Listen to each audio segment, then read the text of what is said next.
All right. So as we were saying that closure remembers the environment in which it was created. Okay. That means a function can access variables from outside its own scope. So the scope for this function is right here, right? But the thing is that it will have access to these variables that were defined outside of its scope, even after the outer function has finished running, right? This function will finish as soon as it returns something, some value, whether it's a function, whatever you return it, this function means that it's over, it's done, as soon as it returns something, okay? Or even if it's not returning anything, as soon as it comes down all the way at the bottom, it will be finished. We're done with that function at this point, okay? But we are returning inner function, which is also a function. Now, this function can be invoked when this function is over, and it will still have access to the variables defined outside of its scope. Okay, it will just remember it. We can think, right? We can think about this inner function as a backpack, right? When you put something into the backpack, right? Something like a outer variable, okay? We're just putting this outer var into this inner function, basically like a backpack. And now we can use when this function gets over, and we can use that item, whatever we put inside, whether it's an apple or whatever, we can use it later on. We can open up that inner function, right? Like a backpack, and we can use the items that we put inside. Basically, the items meaning the variables that we put inside. All right. It's a question about the calling. Is it Yes. necessary to use the variable? For example, like in the line 11, you Yes. like assigning to the variable. What if we just call the outer itself without variable? The outer is already being called. I mean, like without assigning to the variable, You can definitely do that. How you would like to call the outer right now? just outer, just outer. Like this? No. With the empty, yes. Mm, Okay. So mhm. in that case, right? In that case, let me just uh put it right here. Okay. And comment this one out. You want to just call it like this, right? Yes. All right. So when you call it, right? That's when we call it, but this thing is returning something. Okay, it is returning something. So So when it if I run it right now, it just says that it's an inner function. Okay, but if I invoke my inner function over here, right? If I invoke my inner function over here, I'll close it out this one. What's gonna print out now? I am from outer. It is printing out right over here, constant log. I am from outer. But we are not invoking this inner function. We are returning it. Okay, we are returning that function, meaning that when I call this function, I have to reassign back to something that I can call my inner function. Right? So think about it like this. If I return an array of numbers, okay, an array of numbers, and if I return an array of numbers, now if I call outer function right now, so basically it is a printing out, right? It is printing out because I'm just returning an array. Okay, but what happens if I return a function? What happens if I return a function? See, it is printing out a function. But in order to constant log anything inside of it, right? Constant.log hello. Okay, if I run it again now, it's it's just printing out the function definition. It's not printing out hello. Why? Because I'm not calling I'm not calling this function. I am just returning it and logging it over here. Is it possible to call the function inner outside of our block? No, we cannot do that. This Because it's function part of only the belongs, yes, this inner function only belongs over here. I cannot do that. See, inner is so not defined. so when we are assigning to the variable, so it means like we have a chance to call the outside our function, the inner. Yes. So now, so what you can do right now is I'm calling this outer, right? I can put another parenthesis. Now I'm calling inner. Mm. Okay. Now I'm calling inner. So if I do it, now it says hello. It's printing out this hello right here from constant.log. But if you do inner function, okay, now I'm calling this outer itself, right? And whatever is returning it, I'm calling it again, this function over here. I am from outer. That's why we're calling the variable closure function 2 times. The first time to call the outer, the second time to call the closure. Exactly. Yep. So instead of calling like this, that's why we are just assigning to another variable, and then we're calling this variable, right? This closure function is the function that we are returning, is the function that we are returning. If you are returning an array, this will be just an array, right? Without calling it, without parentheses. But if you are returning a function, then you have to invoke that function in order to see the result of inner content. What is a use case usually? The closure. There's a lot of different use cases though, right? Let's do another example. For instance, I will have a function called something like this. Create a counter. Okay. And function create counter. So what I can also do is that this function right here, I can take it out, okay, and say function helper. Okay, helper function. And I can pass my helper function over here.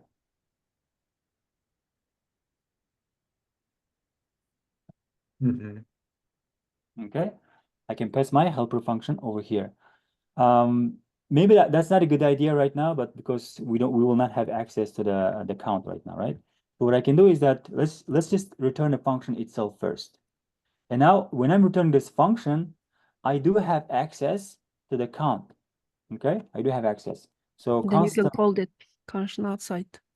exactly. So constant counter is equal to Create right, counter. create counter function, and I will invoke it.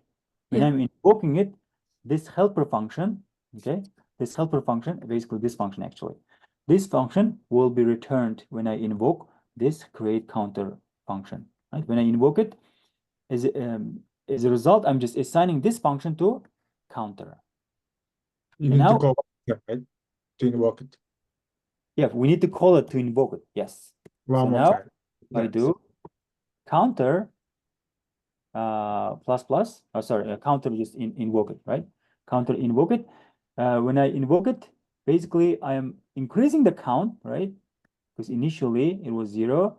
0 plus 1 is going to be count 1. Count is going to be 1, and I'm returning count, right? So if I run it now, it's 1. But if I run it if I run it It will be 2 now. multiple times, it will just increase 1 at a time. But again, this function will have access to the count that was defined outside of its scope.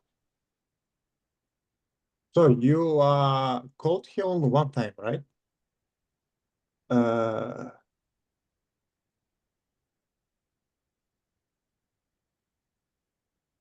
The compared to the first assignment. This is kind of looking at it. So Since for right over here, I called, and right here I called 4 times. But yeah, in first call, right? In my first call, I'm running this function. Okay, when I run this function, 7 is your first call, right? 28 is my first call of the counter. But the 27, when I call this function, right? It is just returning this function right here.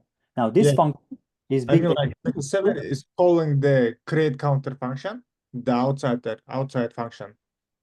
And the second function, second call, the counter, it's calling the inside of this function. Am I right? Actually, actually that when we write the normal, we don't have an access when we write the inside, we don't have an access. But since it is the create counter, is kind of like he's invoking the second function with that create counter. That's why we have an access. So let's assume that we don't have this outer function, right?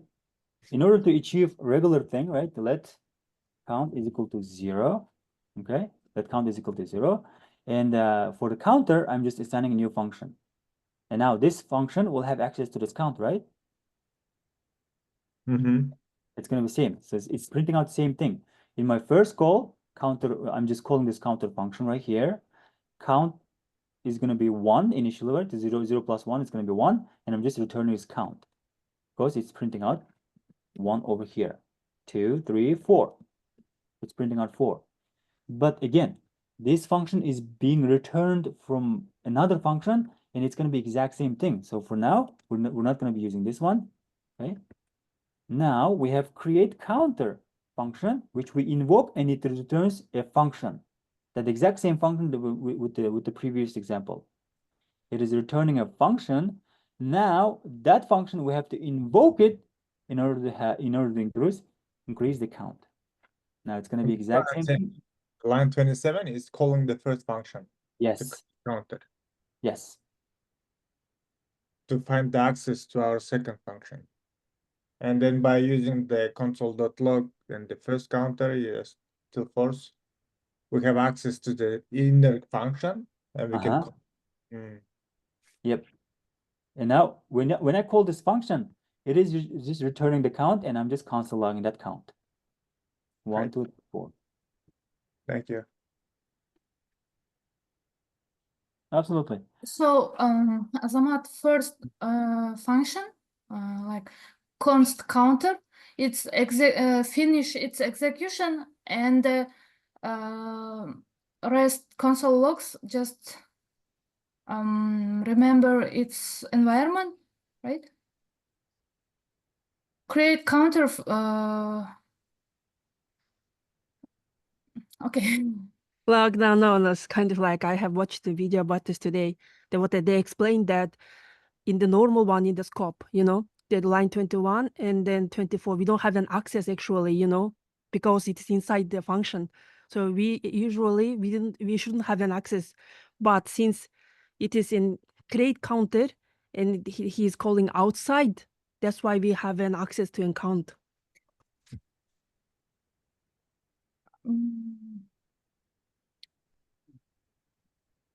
Again, Like guys. outer create counter, its outer function, it's Yes. finish its execution, like return the function. Return, it finishes. Yeah, Yes. and every time we call the counter, it remembers its environment, like let count. Yes. And no, it will remember the count from here. Yeah, but Because outer is finished its execution, right? that is correct. Yes, outer is finished, but since we go from top to bottom, right? Yeah. Before we return it, we define this function, right? Before we return, we define this function, and inside the function, we put count. We grab this count and we put inside over here. Okay. Okay. Now we haven't called yet, right? We just grab the count. That's it. Okay. And then when we call it, it will remember that count 0. Okay. And it will put count is equal to 0 plus 1. Right? It will assign back to count. Now in the next call, it will still remember the count. Okay, it will still remember the count. It was 1. Now it's going to be 1 plus 1, 2, and it will continue calculating that count. This exercise, it looks like the famous, right? Because today when I was solving the practice questions, the exact same question came from them. That's why I was thinking about the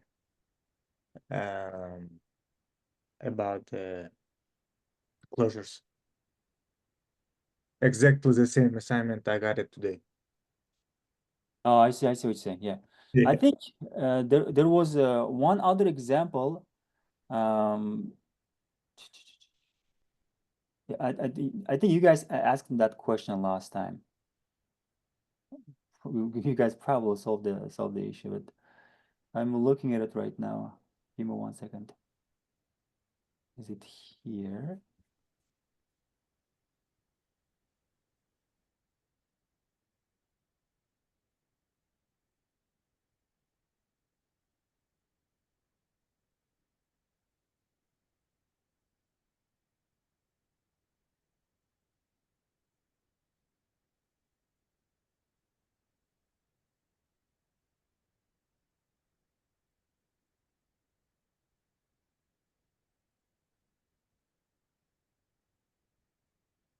Well, it was related to I think it was related to compose, and it was returning another function, and it will have access to the counts. Do you guys remember that? So I think it was there was a function called compose, and it was accepting an array. And I think there was compose, we were calling compose, and it was returning some other function, okay? And inside this function, basically we are using this array inside this function and trying to get the sum of, okay, so basically this was array, and inside the array we had x plus 1, and another item was x multiplied by 10, something like that, okay? And I think it was calling this f with the number 4. This assignment was from the lead code. Oh yeah, the lead code, yes, Yeah. exactly. So so you guys solved the problem, right? It's going to be exactly the same thing. Okay, did you guys solve that problem? I just forgot it. I guess we have solved maybe, but that time our knowledge was so weak. Yeah. So I think it was something like this: compose, right? And this compose is returning another function. All right, and when it's returning, we're basically using array inside this.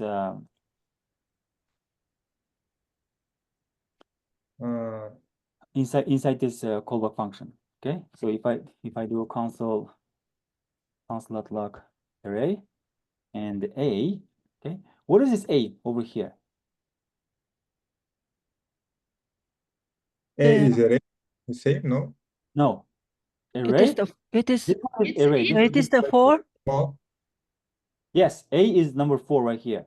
Oh, Okay, when we run this compose, right? Compose is a function. When we invoke it, we are returning this function. And we return this function, and we're assigning this function, that function to f. Okay, when we assign a function to a variable, we have to call it, right?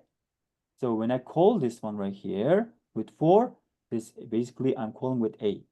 Okay, so now if I console.log it, right? Console.log, as you guys can see, it's printing out, right?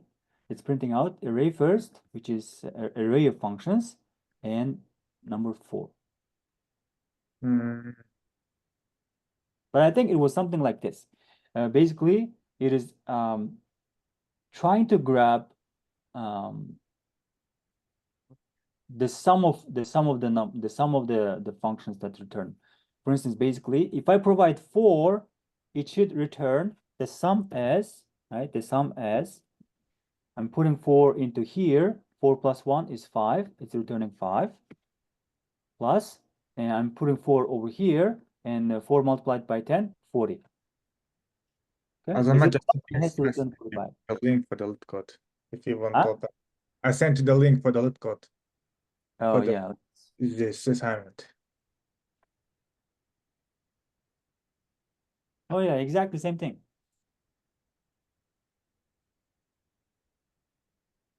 Yep, so constant function, compose,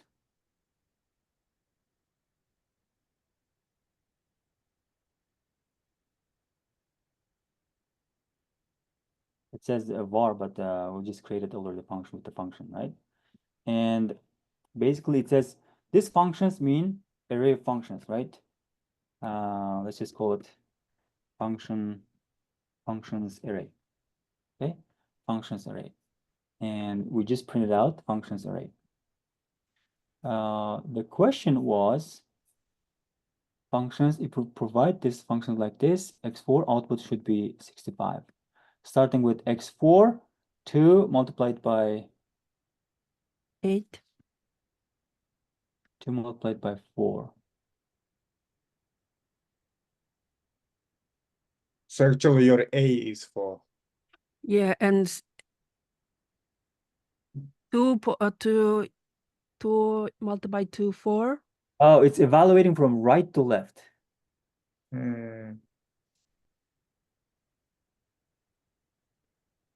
You need to write down the for loop from the right to the left. Yeah, so I guess we can do that. Yep. So again, return array, right? Return A. That's A is we set a number that we enter. Okay, so right over here, we can write for loop. Let I, we're gonna start from where? Functions array dot length. Is that right?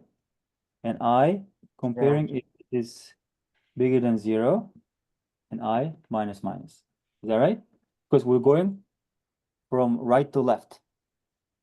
Maybe it will also equal, bigger or equal.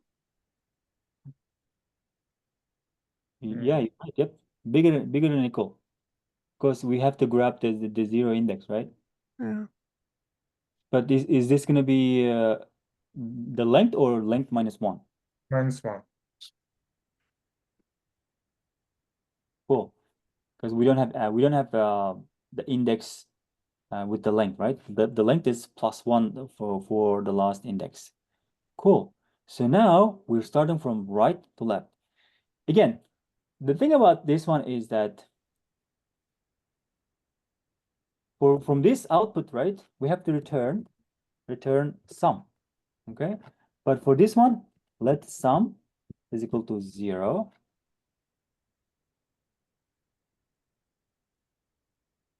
Okay, let sum is equal to 0. So in this case, what we can do here is that can we do sum is equal to sum plus functions array and just put I.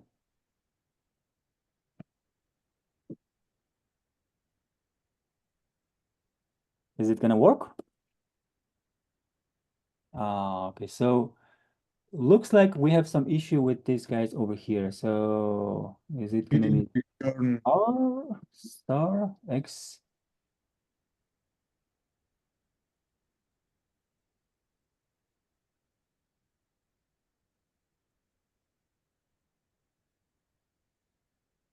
you didn't Oh, we have to invoke it, guys. Yeah, sorry. We have to invoke it. I don't remember. All right, we have to invoke it, but of course, before we return something, right? Let's just console log it over here. Console.log functions array. Right, functions array is in the array, and we're selecting I. Okay, and it's just printing out each. And if I invoke it, right, before I return anything, not a number, not a number. Maybe we should some insert as an input to the function, like as a parameter, not sum plus function, but okay, I can't Let's explain. functions array, right? Array that length minus 1. Yeah, Azamat, I have a question. You have an x, right? X plus 1. Yes. And x, obviously, it is not a number. So how?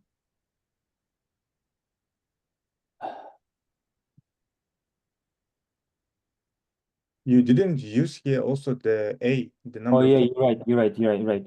Yes, yeah. So A, right? We didn't use A because we have to put A over here, guys.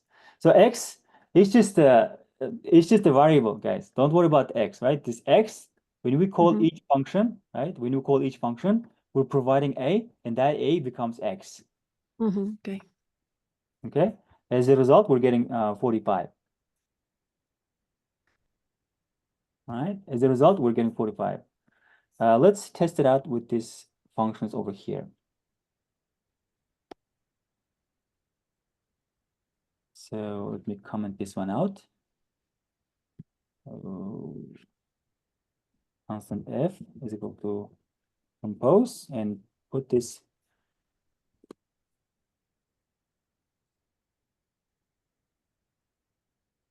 So we were supposed to get what? 64, something like that. But we're getting 65, but we're getting 29. So wait, is it providing 4 as a number? Yes. Compose. So this is array of functions. Okay, array of functions. And let functions array that length -1. Yes. Basically, we're grabbing So one, 0, one is 2. Yeah, 2, right? We're starting from 2. Oh, you know what? Instead of A, it should be result, sum. Yes, I mean that. Instead of A, it should be sum in the function. And the sum, let sum is equal to Oh, no. 0, A. My bad, my bad. No, we're not. We're starting from 0, guys. We're starting from 0, and this guy is multiplying 2 by x, 2 by 4. It's 8, and then it's putting. So yes, this why the number 4 has to be changed. The next one is Oh, to, it's changing the number. I mean, let sum equals to A. Can you make it let sum equals to A? Okay, Yeah. let sum is equal to 8. And instead of A, you can use sum. Yeah, and sum plus, there is no sum plus. Yes, we don't need the sum plus, just Function array I and sum. instead of A, sum. So Here. it's here. And delete the sum plus, yes. Just sum. Yeah, okay. Let's Sum uh, equals to, it's supposed to be sum equals to function array.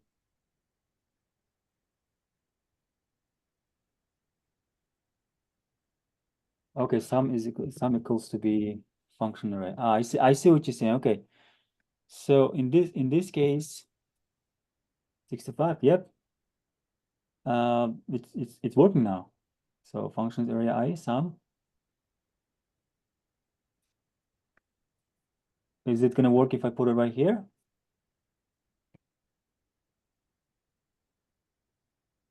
We just need to modify our code over here, right? It's gonna be x, and this one is sum. That's fine. Return sum. Oh, to run or submit, I have to log in or basically you guys get the point, right? We're just running for loop. In this case, we're running from right to left. What we can test it out is, let's just put the other function over here. But it x with 1. Okay, in this case, we're running x with 1. I'm gonna put it right here. Take this one out.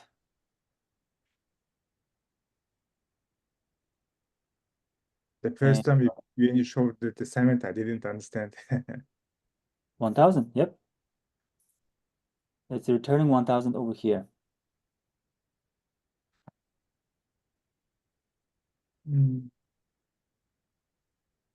Cool. So here is the sum is actually the A is the value is the 1. A actually is 1, right? A is actually 1, yes. Yes. And then sum is R. Okay, it is 1. I feel like we don't need this sum. Do we need this sum? How are you gonna then reassign it? Like the next for loop? So if I delete this one and if I put just Just A, A and return it. if I put A and if I just return A, is it gonna work? Yeah, it's working fine. Uh, Because I felt like the sum was just additional variable that we need to yeah, create. and I was kind of also one and then So what we are doing, like every time we are just changing the A number. Yes, exactly. Just changing the A number. That's what it's doing over here. Because initially A was 4. Now 2 multiplied by 4 is 8. Now Yes, 8 became 8. A. Okay, so now we're multiplying 8 by 8, 64. Now A became 64. Now 64 plus 1 is 65. okay. And we're just returning A at the end after this loop. Right? That's there's a lot of use cases for the closure, guys. All right, so cool. This assignment was easy question on that code, just in case. Yeah.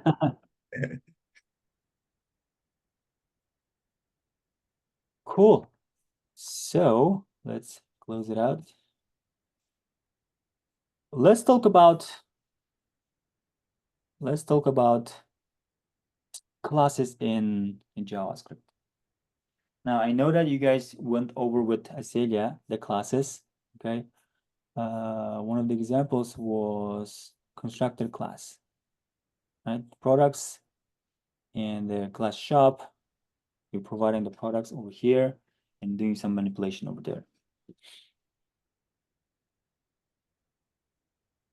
Cool. So do you guys know anything about, like, if I have a class shop, okay, of course I cannot edit this one. I have to fork it first.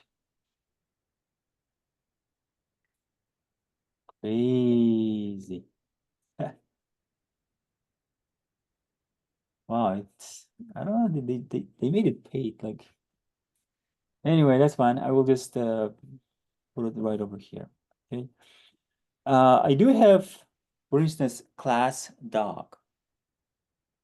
Okay, and as we know that the classes in JavaScript are just a tool for us, right, developers, to use it to quickly produce similar objects. Okay, instead of creating, for instance, like a dog named Bobik with the name Bobik and behavior 0 and get name returns just this that name, and get behavior returns this that behavior, and we have an increment behavior method inside this object. Okay, and that will just increase just like we did with the counter, right? Counter plus plus plus, and return the count. Okay, just like that. Now if I would like to create another dog with a different name, I have to copy paste and keep going, right? Instead of doing that, we have classes, right? The class, I created the dog class with the constructor name and get name, the same thing that we had over here, every single thing that we had over here, because every single dog with a different name will share the same settings or the same structure inside the object. That's why we create class to produce similar objects in JavaScript. Get behavior, increment behavior plus plus, okay? And then when it comes down here, I just constant dog1 new and put the dog name over here. In this case, let's just put Bobik. And if I console.log Bobik, oops, I will see a dog named Bobik, and we have getter functions, right? Behavior and name. There's two ways we can reach out to the getter functions. Just the dog1 name, save it. It will give just Bobik. At the same time, we can also do dog underscore name. Both of them will result the same thing. If you would like to create another dog, dog2, name it like Holly, will do the same thing. Okay. Okay. What if we have dog, right? And what if we would like to create another class called cat? But the cat will have exact same getters and the methods just like we had for the dog, right? The dog class has get name, get behavior, and increment behavior. The cat class has additional items that we can add when we create a cat, individual cat. Okay, in this case, we provide name and uses litter. It's like a boolean. Does the cat uses litter? Yes or no? Okay, but other than that, they have get name, get behavior, and increment behavior. Now, it's not ideal to have a class, right? One class, dog class, another cat class, if they have two, if they share common methods or common getters inside them, it's not ideal to have them separate, right? It's not ideal to have them separate. So what can we do then? What can we do to make them, to have them a common, that they can share?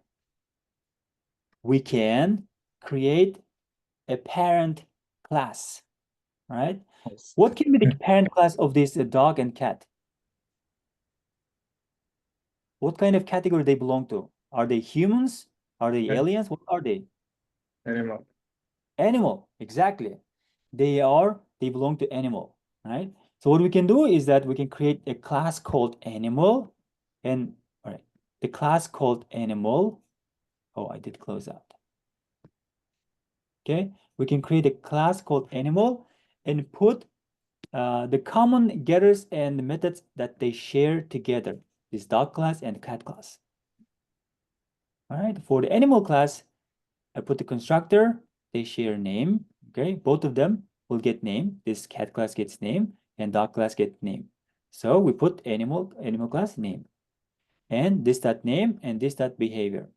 So the uses litter belongs only to the cat. That's why we don't put it over here. But both of them share this dot name, this dot behavior, this dot name, this dot behavior. So we put it in the animal. And other than that, the getters get name and get behavior, and increment behavior is the function they share. Okay, this dot behavior plus plus plus. Okay, cool. So, all right, I created a parent class called animal, but how can I use it, right? How can I use it? If I did create the animal class like this, then in this case, right? In this case, I'll put it right over here. I'm gonna close it out. In this case, I can remove these guys from here.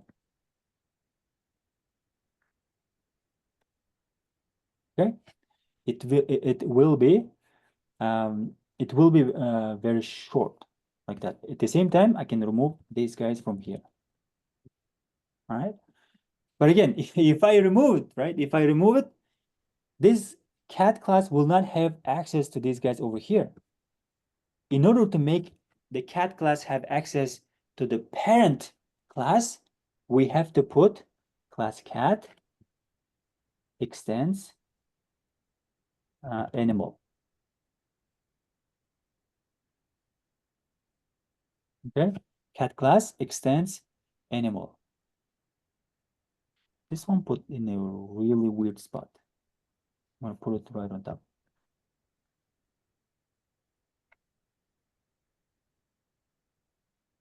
Or don't forget to put JS because we are importing it. All right. So cat class extends animal, but again, inside my cat class, right? Cat class, I have to put a super. Super, and I need to pass down my name. Okay, I need to pass down my name. What exactly is the super? The super will connect my the constructor. Cat and Yes, the constructor. animal.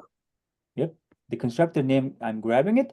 I need to pass down to the super, and the super is basically referring to the parent class that we are extending to. Right? Class cat extends to animal. That's why we put super. And this super name, right? This super will point to the constructor name over here. The constructor name over here.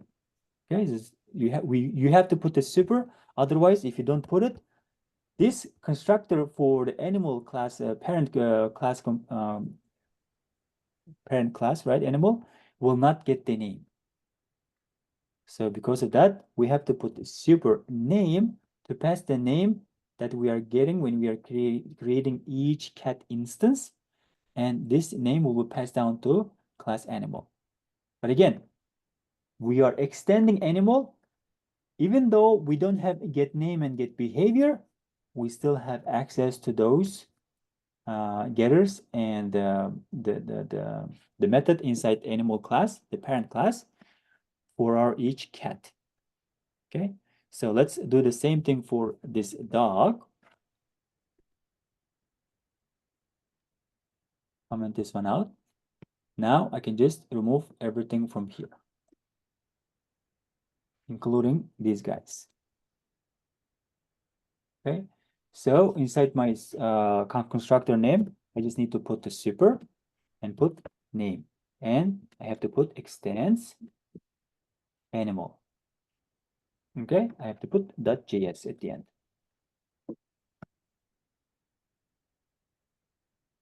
As you guys can see, right? As you guys can see, forget about this Bobic thing. All right, the same thing, guys. The same thing. Oh, okay, it's bringing back. All right, dog one, new dog Bobic. Okay, we're basically creating a dog named Bobic over here, and we're passing Bobic name to the constructor over here. Now we're passing this name to the super, to the animal class constructor. Okay. Now when I say dog1.name, it's printing out again. It's the same thing. Name. You see that right here? Dog1 contains over here. It doesn't contain anything, right? But when we are printing out console log it, as you guys can see, we have behavior name, because we are extending dog class with animal class. And it just gets every single thing from the animal. Same thing for the cat, right? Same thing for the cat. Let's just create constant cat1, new cat, okay, new cat. We import it first. And cat class.js, new cat. What we are passing over here for the cat class is name and uses letter. Let's just go to Meowie, okay? Meowie, let's just put true. Does the cat meow uses letter? Yes.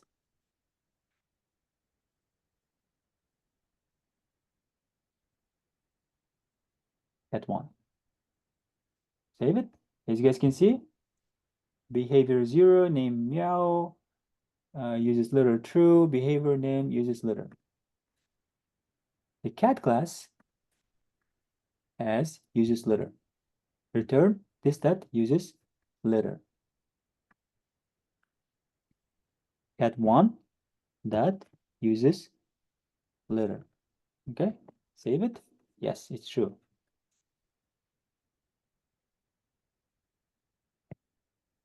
Any Azamat, question? can you go to animal? Yes, animal. 1 second.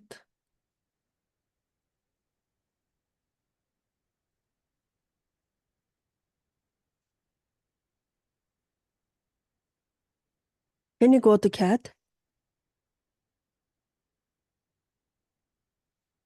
Okay. Super is the keyword that is connecting the parent class with the child class. And we have to pass name. Again, what happens if I don't pass name?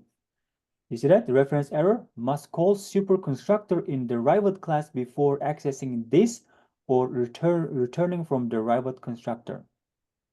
Okay, this is must call super. But if I'm calling it, but if I don't pass a name, what's going to happen now? As you guys can see, the cat name is undefined, right? Name undefined because we are not passing this name down to our parent class. But as soon as I pass name, okay, and I'm running get cat1 dot get name, right, or name. Now it's getting this name. Why they call it super? Because I don't know. This is very weird. Like super. Like super function, or is it like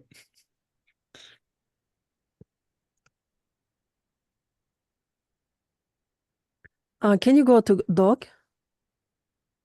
Dog class, yep. Okay. Yeah, what you are actually doing is that you are just created to parent animal and the things that you don't need, like Exactly, yep. yeah, you We to create again, we- you are just getting the things that you just need. For example, like in a cat newsletter, so you yes. have it and yeah. A dog class doesn't need that. Yes. Yeah. This use it litter only belongs to cat class, but dog class doesn't need it. But anything else, they share the common. Okay, they share common. Get name, get behavior, increment. They all dog class and cat class have both of them have the same thing. That's why we're just lifting it up, right? Putting into the animal class all of those the common things that they share, and then we're just extending these child classes with extends keyword. So then we don't need the new right word new.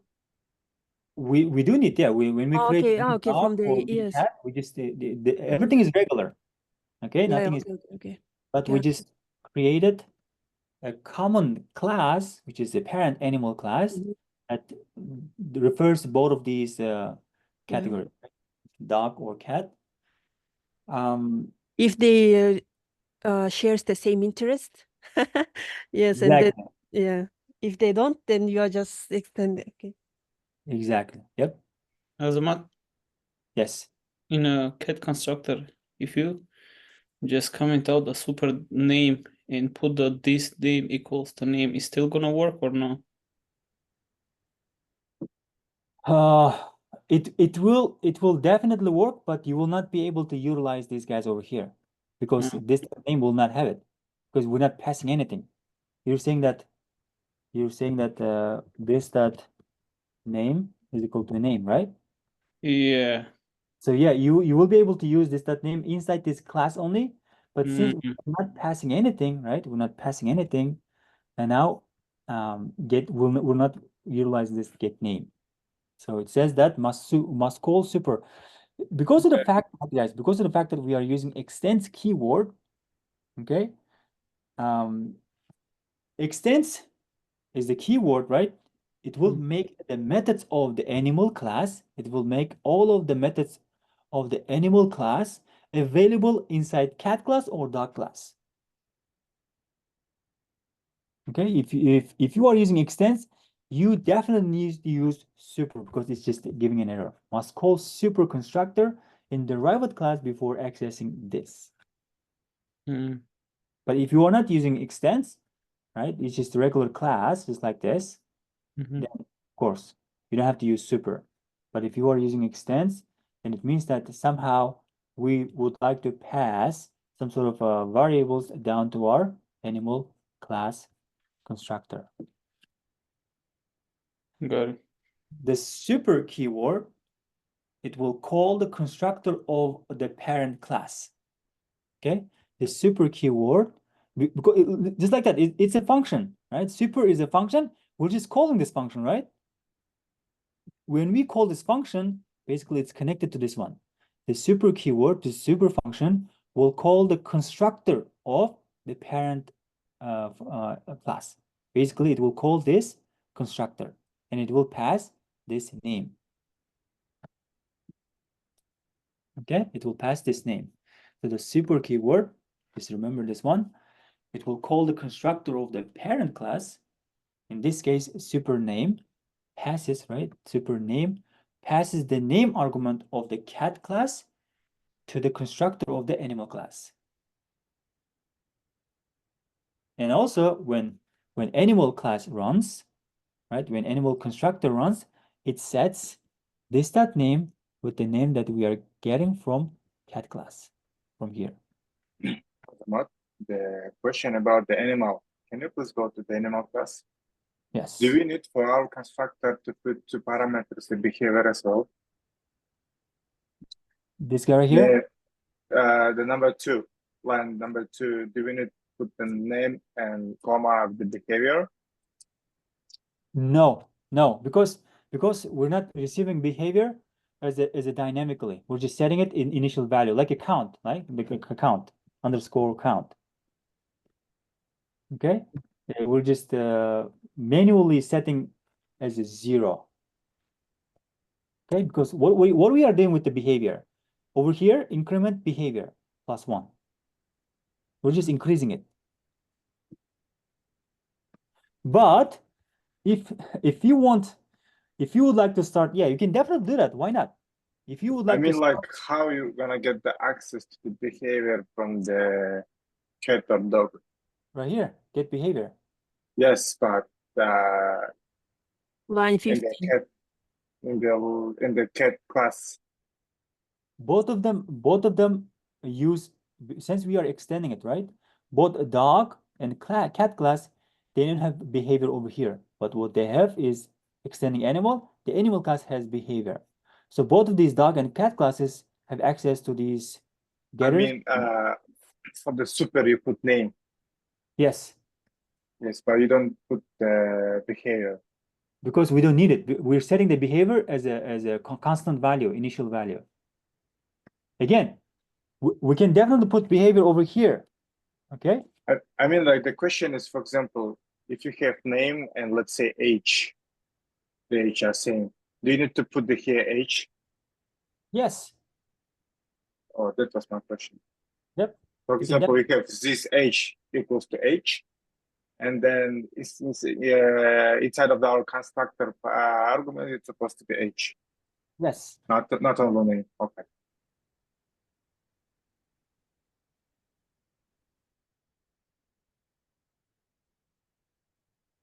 Yep, definitely. So we're good now. All right, since we learned, what time is it? Cool. Do you guys want to take a break? Did we have new students today? I thought I saw new students today. She left the ceremony. Okay. After the constructor, I think she'll.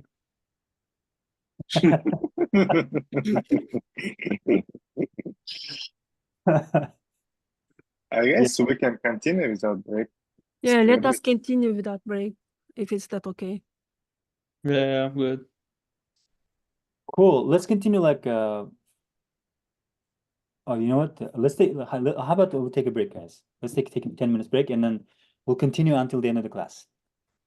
Okay? I need to take a break, guys. Sorry about that.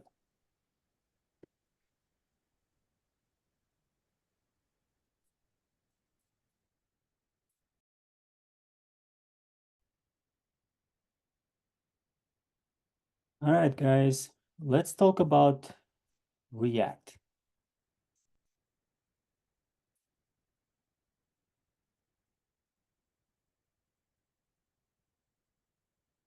So, are you guys here?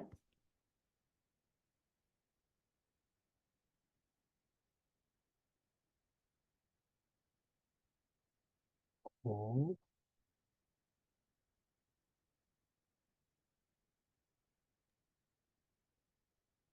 Yep. Thank you.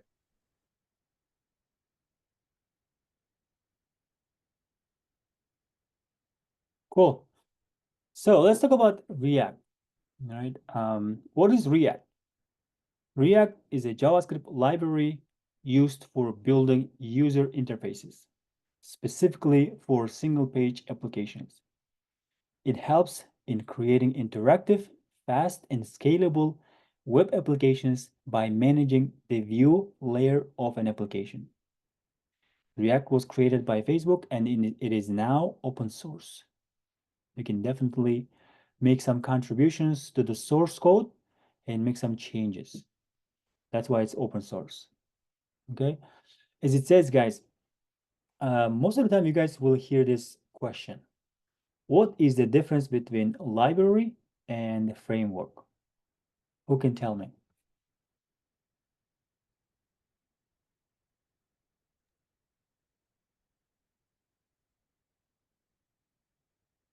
So if they ask what's the difference between the library and framework,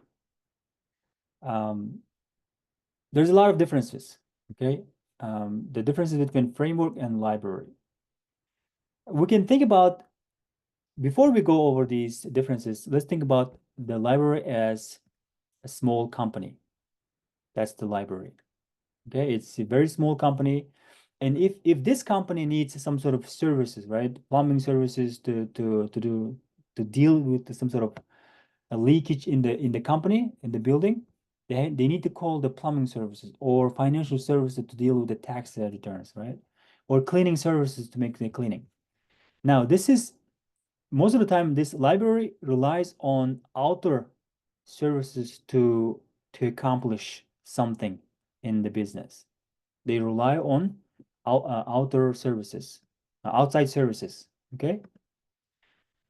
In the framework is a large company which already have the services inside the company, right? If they have something with the building, or if any of the building that they own, they have their plumbing services, they have financial services to deal with finances, and they have cleaning services to make the cleaning. They don't rely to outside services to finish the task, to perform any sort of issue. Now, React JavaScript library is compared to small, that's a small company. React is a small company, and it relies most of the time to outside libraries to accomplish something. Okay, to accomplish something. On the other hand, JavaScript framework works based on MVC architecture, right? Model, view, controller. We'll see it in our over here later on. But again, JavaScript framework will have, it's like a huge application already. It already contains built-in styling, built-in routing, or built-in HTTP requests. You don't, most of the time, you don't rely on outside services or outside libraries to accomplish something. Okay, it already contains everything within the framework. But in React, it's just a React is just JavaScript library. We use React for build user interfaces. Okay, basically UIs. I mean, we could have done everything with DOM manipulation, right? But again, React is much more faster and much better than regular DOM applications. Okay, React makes our life much easier when it comes to make static applications or dynamic applications. Let's take a look at the difference between, again, library. It is a collection of helper modules, classes, objects, functions, pre-written code, etc.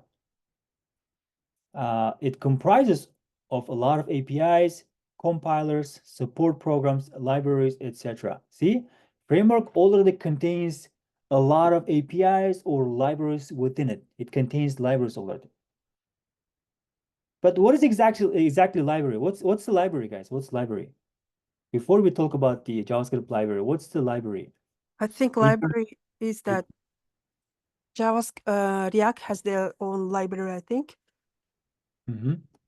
React So- is actually a JavaScript library Yeah. to build user interfaces. A library is a piece of code that some other developer wrote for us, and it's available for us to be used. All right? Do you guys remember the UUID? That is the library. It's the smallest library which helps us to generate what? Unique IDs. okay? Unique IDs. For instance, Lodash is also a library. Someone wrote the Lodash, right? And we're just utilizing this. Look at that. The Lodash library exported as Node.js modules, okay? And the UUID, for instance, right? Instead of creating our own function to create the unique IDs in our applications, we just use UUID, the library, ready to be used, and it only needs to be installed in the package JSON, right? And then we just import it and use it. That's it. The library is a piece of code that some other developer wrote for the use of other developers. Okay, instead of spending a lot of time to create the functions that is helpful for ourselves, we just utilize other libraries that other developers already have written for us. And these libraries contain a lot of functions that are useful for in our applications. Okay, Lodash, UUID, for instance, React Strap, which we are going to use, right? React Strap, stateless React component for Bootstrap 5. It is a library, and it's a bootstrap for React applications, just like the name implies, right? React Strap is a bootstrap for React applications.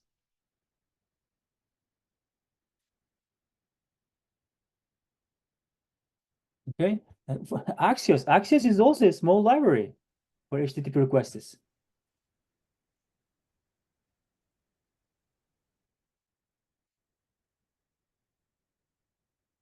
Okay, just keep that in mind. Again, a library is easy to be replaced with another library. If you don't like one library, you can just replace with another. But framework, it is very difficult to replace frameworks. Building a library requires less code, so there is better performance and fast load time. A framework development requires a lot of code that decrease performance and increase the load time. Oops. Libraries can be integrated easily into existing projects to add some specific functionality. Yep, libraries can be integrated, right? We can use React Strap, we can use Lodash, we can use UUID, right? Easily into existing projects to add some specific functionality. For instance, UUID for generating unique IDs. Instead of writing our own code, we just use UUID library. Including a framework smoothly into an existing project is impossible. Example for JavaScript libraries, React.js, jQuery. Example for the frameworks is AngularJS, Spring, Node.js, and other frameworks. There's a lot of different frameworks. They provide the built-in functions and modules that can be used inside the application. MVC model, right? Model, view, controller, architecture. You guys need to read more about this. Some people might ask some in the interviews. Okay, so this is end user. We are in the end user, and when we hit the application, the first part that we hit in the application is the controller. The controller handles request flow, never handles data logic. Okay, it will receive like end user request, like we're clicking a button and we're requesting some data, and it will send to the it will request data from the model, handles data logic, interacts with database, and this model will interact with the database. The view is only handles the presentation. It doesn't handle the data logic, and controller doesn't handle the data logic too. It only gets the request, send it out to model or view, and bring it back as a response. Okay, there's a lot of features in React. The most important one is the virtual DOM, which I will explain to you guys in the next class. All right, it's very deep. Virtual DOM is very important subject that you guys need to understand what's going on in React applications. Key features of React include component-based architecture. You can build encapsulated components that manage their own state and compose them to make complex UIs. All right. Components, very important subject in React applications. Component is basically a piece of code that has its own state and returns an HTML. Okay, virtual DOM, React uses a virtual DOM to minimize the direct manipulation of the real DOM, which improves performance by only updating parts of the web page that have changed. All right, that have changed. Now, what happened if you remember from DOM projects, guys? What happens if the data changes? If I can bring any, let's think about to-do list over here. You need to call the function again. Exactly. So in main array. With a inner HTML. Exactly. So when we are deleting each to-do, right? To delete each to-do function, we are basically finding, right? Filter, we're just filtering it out and assigning these new to-dos to the to-dos and updating the local search. Yep. And then we're running create to-do list view.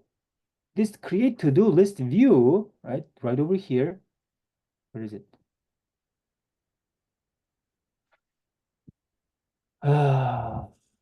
Create to-do list view right here. Create to-do list view. What is it doing right here? It is basically, right, the main element is removing everything that's in the DOM and recreating the thing. No matter what kind of data change in your to-do list, right, to-dos array, it will just reset the whole thing that's already in the DOM and it will recreate it. All right, but that's not the case with the React. The React does not recreate the whole DOM in the UI. It will just update the specific part that was changed. If you have multiple to-dos and you updated the to-do number 15, the React will only update the to-do with the ID 15. It does not reset the whole main element in HTML. It will just update that part. We'll go deep into that maybe in the next class, right? I will try to explain to you guys virtual DOM. Yep, which improves performance by only updating parts of the web page that have changed. Declarative React allows you to design simple views for each state in your application, and React will efficiently update and render just the right component when your data changes. Okay, so React installation. We have two tools to install React application. Right, create React app provided by React itself, and we have Vite. Right, Vite it's not a library, it's not a framework. It is just a tool to create React applications. Okay, the original documentation, the official documentation by React, we actually have two official documentation by React. Okay, one documentation is actually old legacy version, which used to use the class components. Okay, and that is React docs. Okay, this guy right here. As you guys can see in the URL, it says legacy, right? Legacy react.js.org. And these docs are old and won't be updated. Go to react.dev for new React docs, okay? And everything that inside this documentation is class components, right? But if you go to react.dev, that's the new website that they put it in there, is everything is in the functional components. Create user interfaces from components. Okay, React lets you build user interfaces out of individual pieces called components. Create your own React components like thumbnail, like button, and video, then combine them into entire screens, pages, and applications.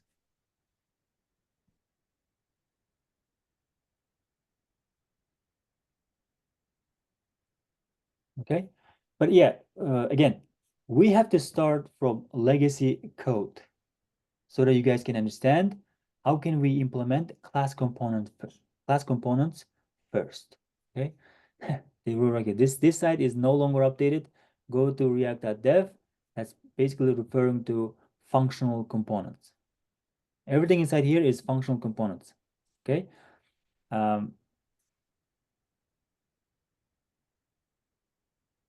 They still keep this website because some old codes, some companies that started using React, they have some old codes, class components. But it is recommended to convert class component React applications to functional components, and it's very easy to convert it. Right? It is very easy to convert it. We'll come to that point. Okay, we'll come to that point. But let's go back to our slide. We said that we have create React app provided by React itself and Vite. Okay, the Vite. Let me go back. Bring this guy over here. If you go down to installation over here, legacy React.js HTML, I'm going to share you guys, or you can just Google it and you will find legacy React.js URL. All right, so go create new React app. It says recommended tool chains. The React team primarily recommends these solutions. If you are learning React or creating a new single page application, use create React app. This is what we are going to use to create our first React application. Right? And the second tool, as we said, Vite. Vite, French word for quick, pronounce it Vite. It's not Vite, okay? It reads as a Vite, but pronounced as Vite. Is a build tool that aims to provide a faster and leaner development experience for modern web projects. It consists of two major parts, blah, blah, blah. Right? We just don't worry about additional stuff that Vite can provide, but what we care about is how can we install Vite React application. Very simple. npm create Vite latest. Okay, npm create Vite latest. With the create new React app is npx create React app and application name. npm create Vite latest, and of course we can put our the project name at the end. npm create Vite latest my view app.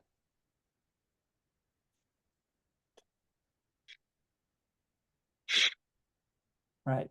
So create React app versus Vite.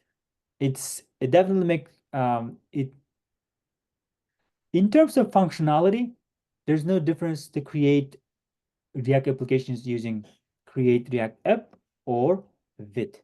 Okay. But some developers suggest to stop using create React app, and they have valid reasons. They recommend an alternative and more streamlined way to initialize and build React applications using Vite. All right. The reason why they want us to stop using create React application is the applications that are created with using create React app are bulky and slow. Right? Creating React applications using create React app is bulky and slow. Large amounts of packages and setup. CRA stands for create React app. Okay, setup CRA has to go under has to undergo. CRA's dependencies folder unnecessary reliance on tons of other packages. Okay, and there is an article over here which I would like to share with you guys. You can definitely read through it. Okay, it says it's bulky and slow. One of the biggest problems plaguing Create React app is bloat and its slowness. And we'll see the difference when we try to install our React application. Okay, and at the same time, if you as soon as your React application installs, if you check the node modules for that application, okay, it's a very large amount of the size of the node modules is very large. Now these tools, guys, these React App and Vid will get us ready to go with boilerplate for our React applications. Right? It will just give us ready to go React applications. The only thing we need to do is play around with the components. Okay, but when we started creating node applications, what we did the first thing? What did we do the first thing when we started creating the Node.js application? We did npm init. Okay, we did npm init. Now, with these tools, we're not creating anything from scratch. They will provide us a boilerplate. It's ready to use, ready to go React applications, and which makes our lives much easier, right? Which makes our lives much easier. So create React app. I'll share you guys the link over here. It's a Medium.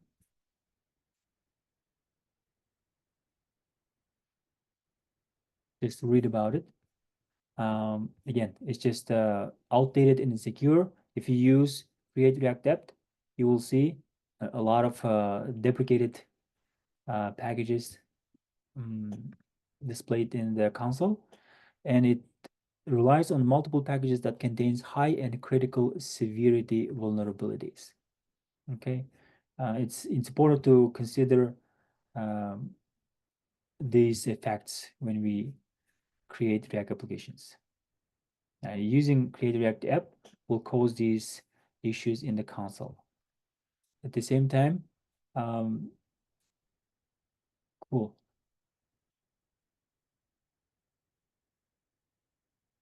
Right, the size and the dependency folder, right? There's a lot of deprecated libraries that Create React app uses.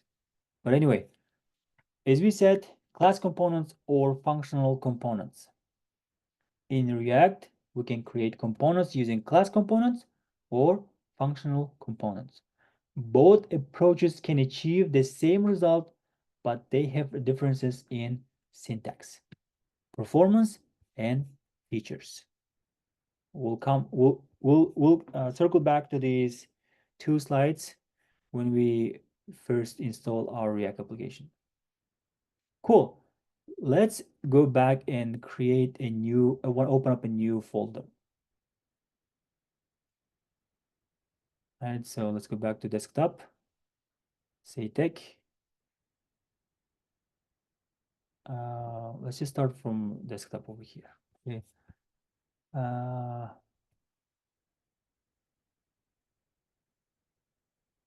React. I want to call this React projects 24/7. Create, and I would like to create my new demo project.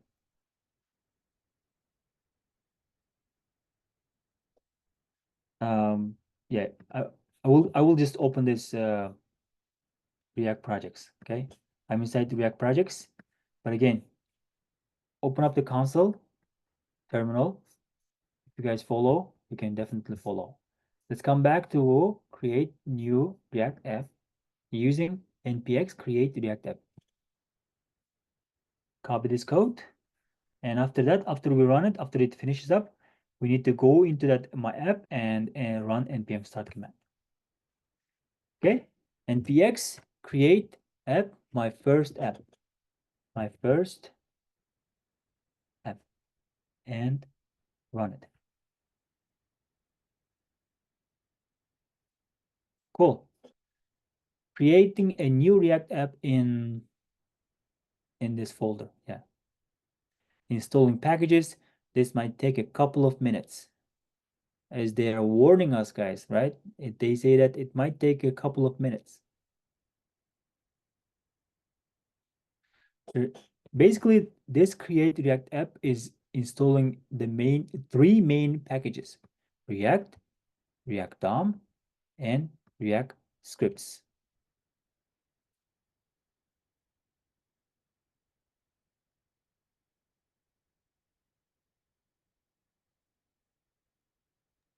Cool. It's asked me, are you sure you want to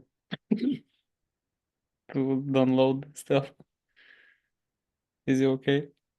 Did you ask your terminal about it? It did not know. No, Mm. Apple doesn't ask. I have an Apple, it's like it doesn't ask me to say. Yeah, Okay, so you need to It go to asked me- setting. It also asked me, I just say yes. yeah, just make sure. Okay. Yeah, it's already suggesting us, guys, right?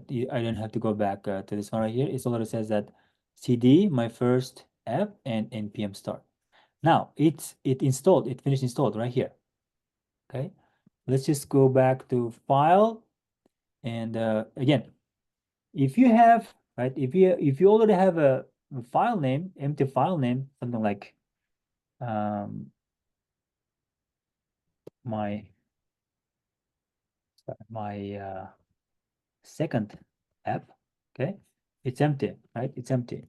So what we can do here is that cd my second app.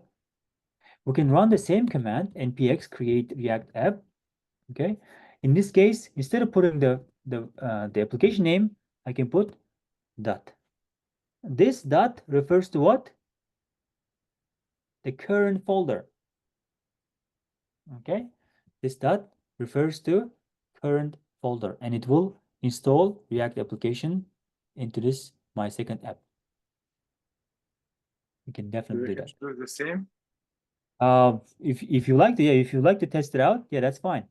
Let's just do npx create react app dot. Creating a new React app in my second app. All right, this one was a little bit faster. Okay, as you guys can see, my second app, everything is inside. And since I'm already inside, it is suggesting right here, right? It says CD, I'm already inside. I don't have to do anything. I can just run npm start. Now, let's go back into our open and my first app. Cool. This is my first app. Who can tell me what does this look like?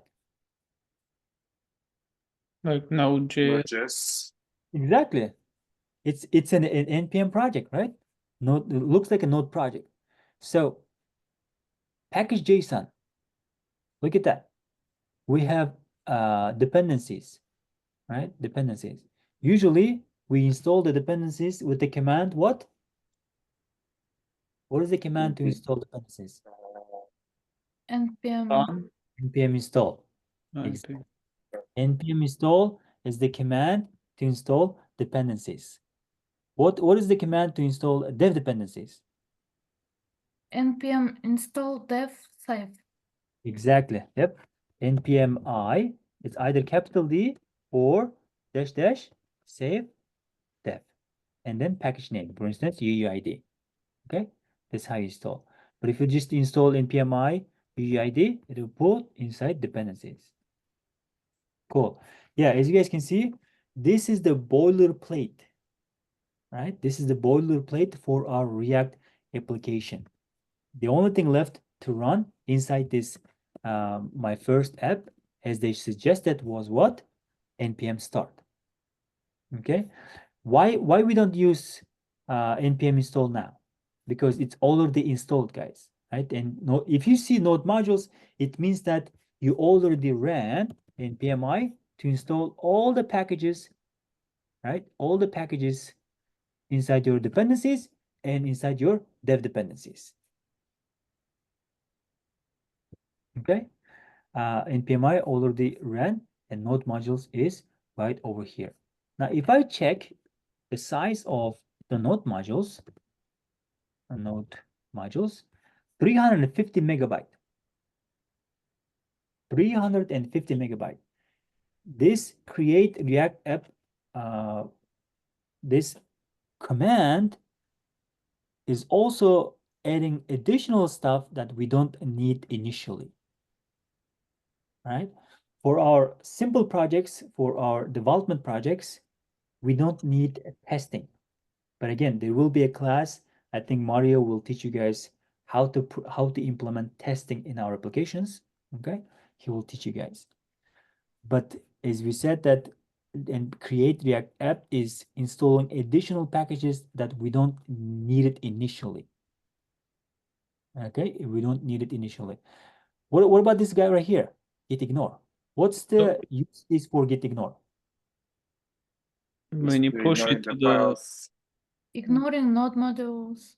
Exactly. So git ignore file is there when we push, right? When we push our changes to the remote Git repository, everything listed inside git ignore will be ignored. And there's a lot of stuff, right? The basic important ones is the node modules. And if you have any environment variables, as you guys can see right here, everything is there, and the store, production, coverage, etc. Okay, every single one of them. And of course, we don't need any type of log files. The log files are for development purposes. The question is environment variables was like what was the name of this? Like modules? No, environment variables. If you use Firestore, right? Let's open up the Firebase.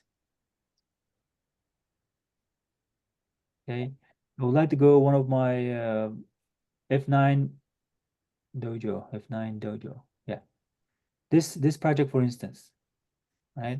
And if I go to project settings, I do have some code over here. You see right here, API key, old domain, project ID, storage bucket, messaging API ID, blah, blah, blah. Now, I can use this whole code inside my application, but these guys belong only to me. No one else can have API key, right? No one else can have API key. So what I can do here is that I will just copy this API key and create that environment over here. And inside that environment, I will just create custom key and put my API key inside like this. Now I remember. Yep. Cool. That's why, but the thing is that we don't upload those environment variables to GitHub because everybody will have access. If it's public, then they will see your environment variables and they can use it, which is very dangerous. Okay, so we can put that env file locally when it's development environment, but when we upload to, or when we deploy to some sort of a hosting platform, hosting website, GoDaddy.com or Amplify, Amazon Amplify or Netlify, blah, blah, blah, then they will provide us to enter our environment variables in their website, and we will enter our environment variables there. And it will still work fine, okay? But here, we have source folder, SRC folder, okay? For both using Create React CRA and vid will provide SRC, and we have public. And again, we don't basically use most of these guys. The only thing we can leave over here is index.html. Let's check it out what we have for index.html. Inside our index.html, besides these comments over here, okay, the only thing we have inside our index.html is one div with an ID root. Okay, and the div ID root. We don't put anything else into this index.html. We do not put anything else. And all of these link, manifest, public, blah, blah, those are not used. And we don't need to use any type of logos, okay? But let's start what's gonna happen now. Public, and we have src, app.js, index CSS, okay? The first thing that React application reads is index.js. The first thing that React application reads is index.js. And in here, we are importing two important packages. React itself, the main core package, right? From the React library and React DOM. Then the root is coming from the HTML. The root is coming from HTML. Yep. Document that get element by ID, root. This is what we have been doing in DOM projects, right? Yeah. That's how we've been querying it to reach out to the elements. So document that get element by ID will root. We got the HTML element, and React DOM is creating a root out of that HTML element. Now Mhm. that's the root over here. Now root that render, right? The root, since we are creating using the create root function that comes with React DOM, we are creating a root object, and that object has a render method. Okay, this render method will only render this app component, and that app component is coming from app.js file. Right, this app component is coming from app.js file, and that app.js file over here is exporting, right? Basically, it's export default app function. But instead of function, we'll try with class component shortly. Okay, but in this case, it is returning what? It is just returning a div, just HTML tags. Nothing special about this div. I think last time, one of the projects, we created a function, and that function was only returning div, right? HTML content. Just like this, it's just a function. It is returning a div and HTML tags that contains everything inside. And it's getting the logo from .logo.svg, etc. href is just refers to reactjs.org. Okay. The only thing left for us to run npm start. Now, what happens when I run npm start is basically npm start is a script, right? Belongs to scripts. Now we don't have, we can definitely add a dev, right, to start our application, but for now we have only start.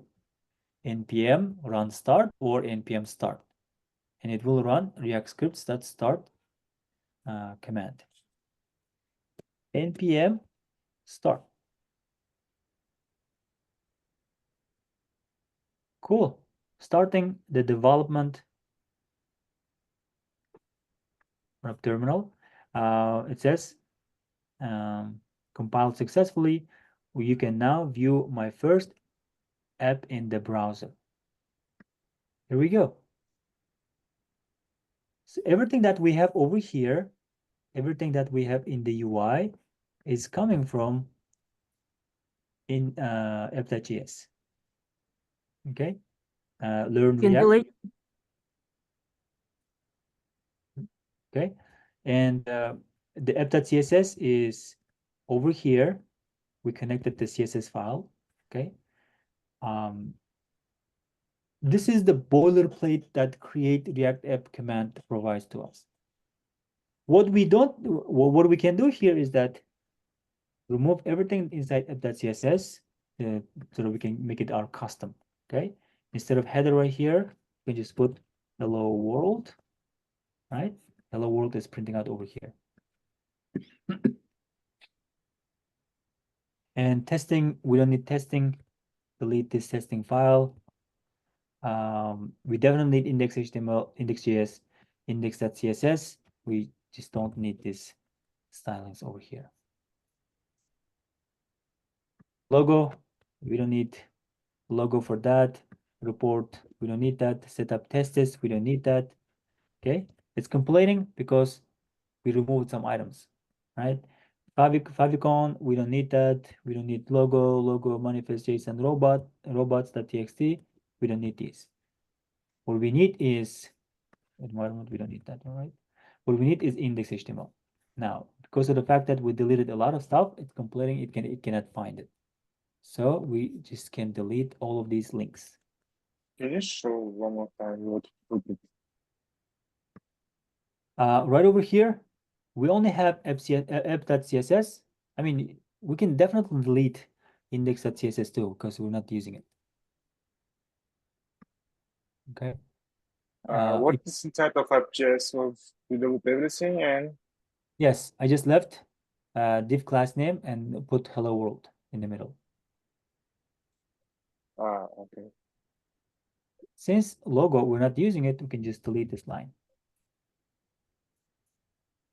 Okay. Index.css, most of the time we don't need it unless you want to put some index stylings. But index.js, app.js, app.css.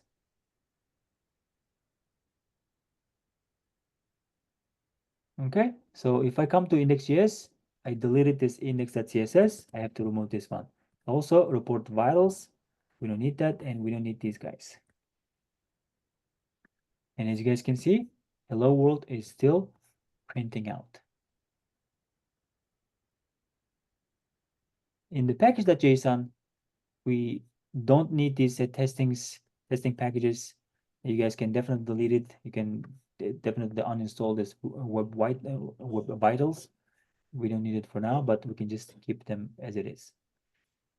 This is the boilerplate that Create React App provides to us. How about we create our application using Vite? File, open, desktop, React projects 24/7.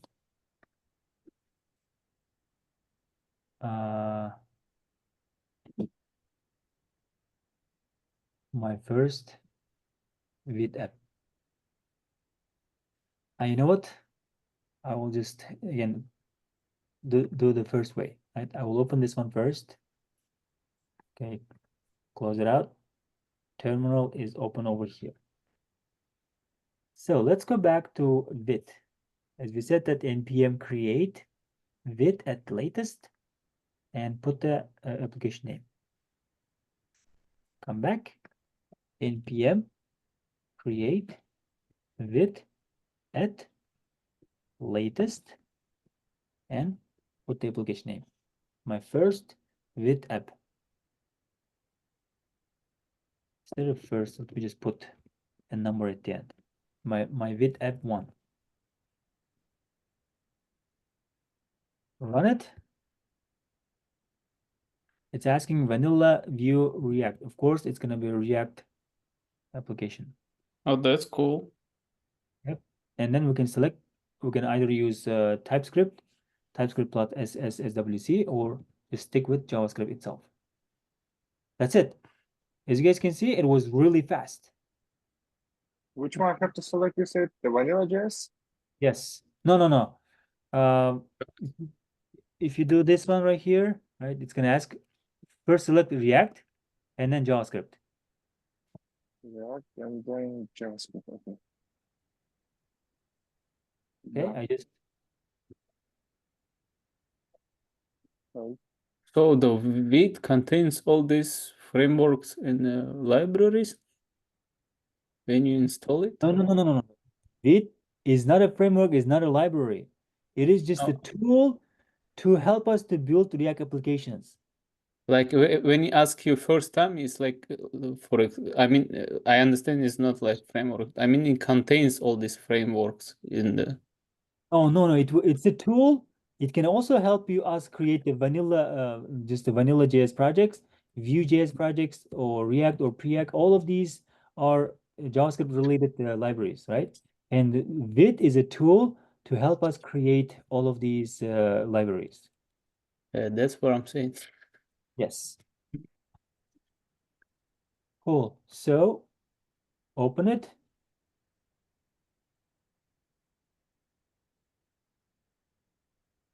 Oh, I think I installed. Oh, it's over here. Cool. Wrong spot. I installed in the wrong spot. What I can do is that ls, I need to take this my Vite app back. Right. So I'm going to move my Vite app. Okay. 2, 1 up. So now I should be able to open my Vite app 1. Cool. So I don't have node modules. What do I have to do? src contains main.jsx, index.css, app.jsx, right? Very similar to what we have with create React app, app.css, and assets. Just an SVG file. Of course, both of these have public and SRC.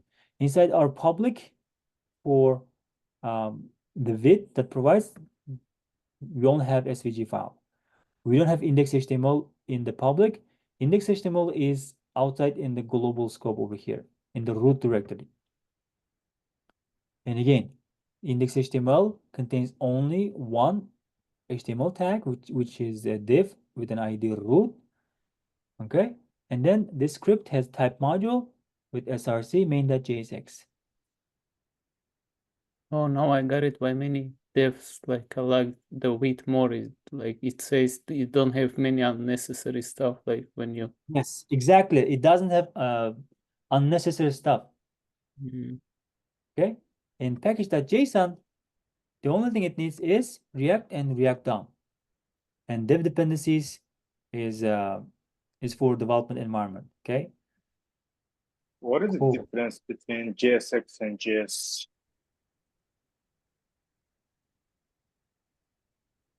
Um, Are they the same? they're same. They're definitely same. But Git prefers to name the extension, the file extensions with JSX. Create React app prefers to name them as just JavaScript files. But both of them are same, guys, right?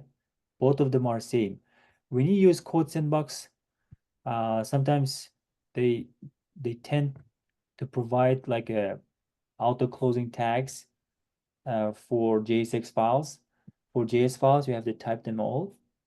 But again, both of them are same, but they refer to, right?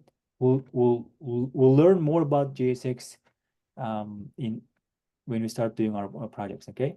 But everything in React is JSX.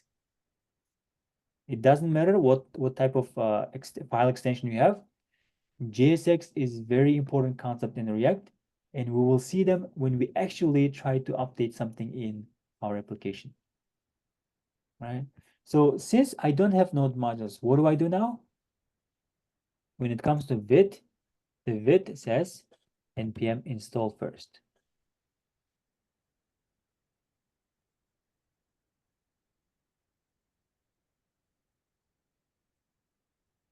Okay, all the packages have been installed. Now let me check the node modules. Du sh node modules.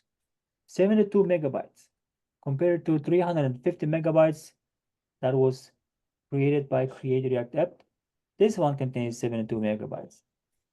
Only the necessary packages that needed to get our project going, right? Get our project going. So src contains, let's see, package.json, and we have scripts. Now, in Create React App, we don't have dev, but in vid, we have dev, okay? So that's the only thing. In Create React App, we have React scripts and referring to index.js, but in here, just the vid. npm run dev. Cool. So if I click this guy right here, this is our vid. This is the initial view of vid that comes from app.jsx. All right. So I can definitely remove everything that I have over here because those are provided by the boilerplate. Logo, height, blah, blah, blah. We don't need it. And index.jsx file, come down here, delete basically everything from here.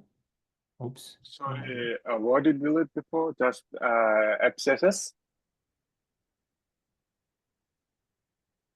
Hello world. What did I delete from here is everything inside index.css file, everything inside app.css file.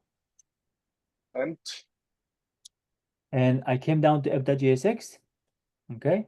And for now, forget about these guys, all right? And deleted these guys over here. Now, this hello world is exact same as created by create React app. Azamat, Yes. what is the SLint configuration JS? ESLint is basically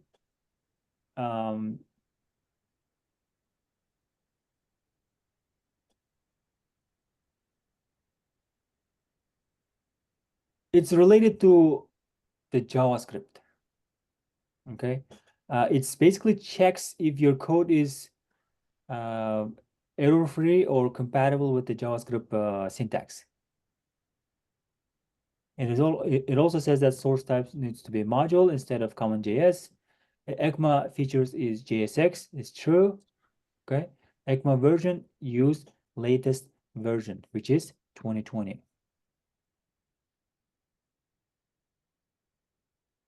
Looks like package JSON.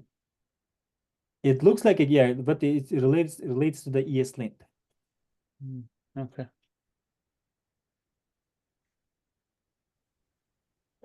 Azamat, can you show one more time your app JSX? Yes. I don't know why. Ah, okay. I got you.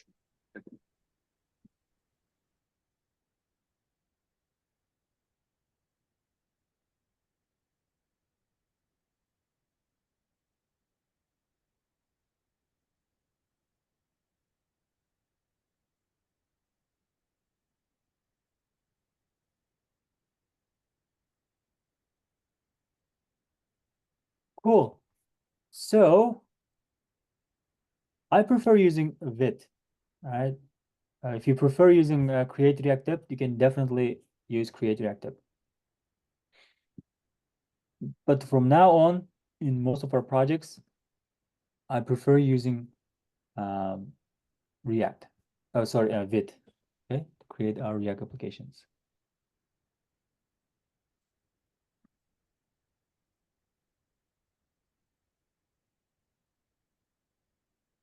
Cool. In Create React App, this guy was importing React DOM, and then it was running React DOM that create root. But this guy is just brought everything into a single thing. Okay, in Create React App, what it did was, right, it basically took this guy first and it said constant of root is equal to, put this one over here, and it was React DOM like that. This React DOM was coming from this guy over here, and right over here we were saying root.render. It is exactly the same thing. React DOM that create root, document that get element by the root, and root.render, it just returns this app component.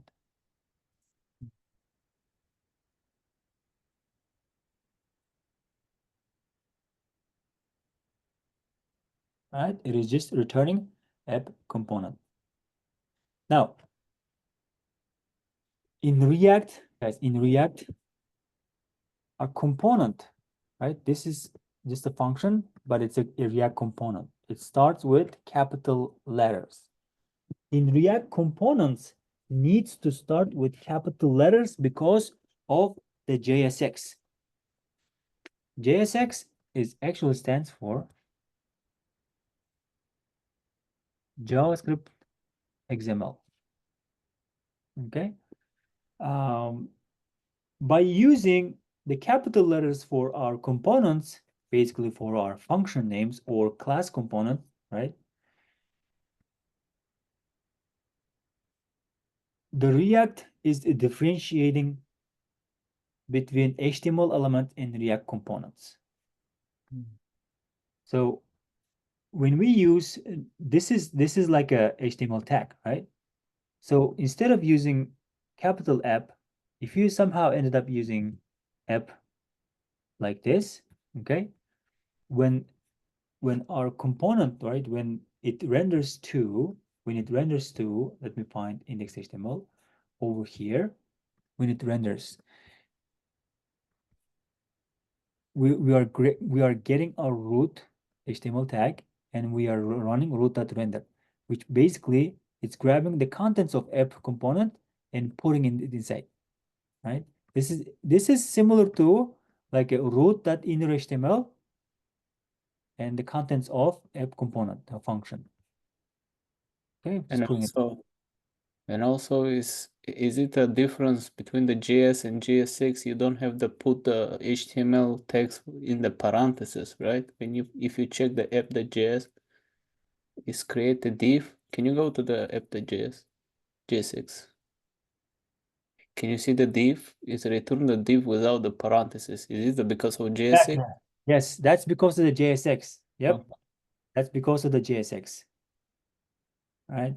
So usually when we return something in the DOM, what we were doing is this one, right? Backtick. And we were returning The this. back. Sorry. Yeah. Okay. We were returning as a string. And if you would like to use something inside it over here, okay, let's say we have constant name is equal to Alex. We were doing what? Hello, Alex. $1 like this. Name. Okay, we were using like this. But because of the fact that we have JSX in React applications, we don't need these backticks. And at the same time, we don't need this $sign. Okay, we don't need this $sign. Okay.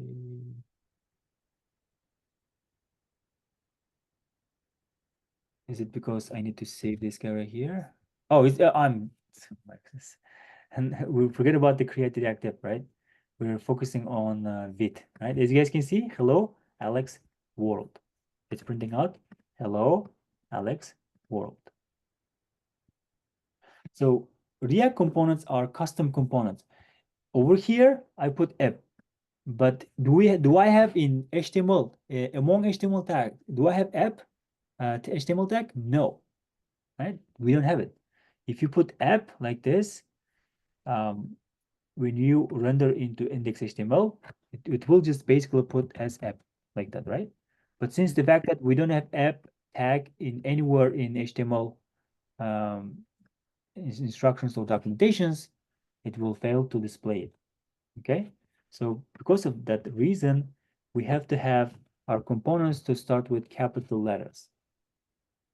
So these components, right? These components are custom components that we create, and they have to be capitalized so that React can distinguish between a regular HTML and a custom component.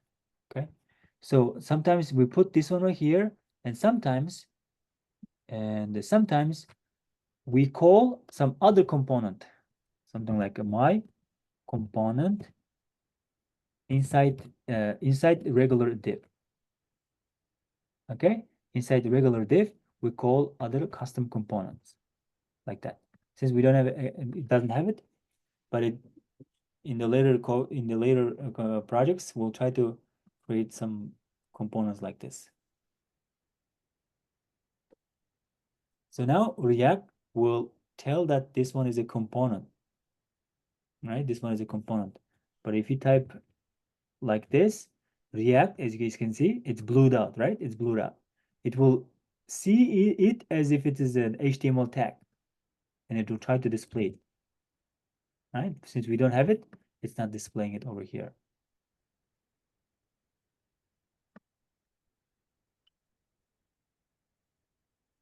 Okay, so when JSX is compiled, lowercase tags, tag names like div, main, anything article, right? They are treated as HTML elements. But if these are capitalized, right, meaning that if we put component names in there, like in my component, they are treated as custom React components, and their content will be displayed in the UI. What does component mean? The component is a piece of code, just the pieces of code that, for instance, this function app is a component, and it is just returning a JSX. Like is just- big, like Like big engine. function. Well, yeah, for instance, function my button, okay, my button, and it is just returning a button tag with click me. Okay, click me, for instance, and I can use this my button inside my hello world over here, like this. My button, like that. Okay, as you guys can see right here, click me button displayed, because this my button is a component, is a piece of code, is a function. I mean, we'll start with the class, but for now, this one is a component. A component is a piece of code that has its own logic inside it. Okay. What if you just write down my button with the small letters and put inside of your app? Is that gonna work? So my button, like Yes, this, and yes, will and treat, the function. it's gonna treat as if it is like this. See, it's not recognizing even. No, I mean like in JS, you usually work with it, like with it, The second one, like in JavaScript. It's not gonna work, guys. It's not gonna. So in this case, you have to call the function. Okay. Can we call it like this? No. We can call it like this. In a regular JavaScript, this is a function which I can call it inside it, and this is returning a button. I'm just placing my button over here. As you guys can see, my button is appeared over here. All right, but in React, we don't have to call this function like this. We can just put the component name right over here, just like regular HTML tag, right? It starts with the opening tag and name of the component and this closing tag. It's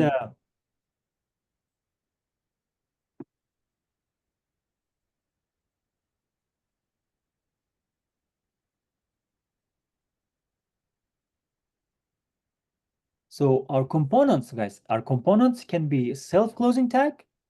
At the same time, it can be it can contain some contents inside it, like this. And for instance, let's say I do have anchor tag, href, okay? In this case, let's just put hashtag for now, and paragraph.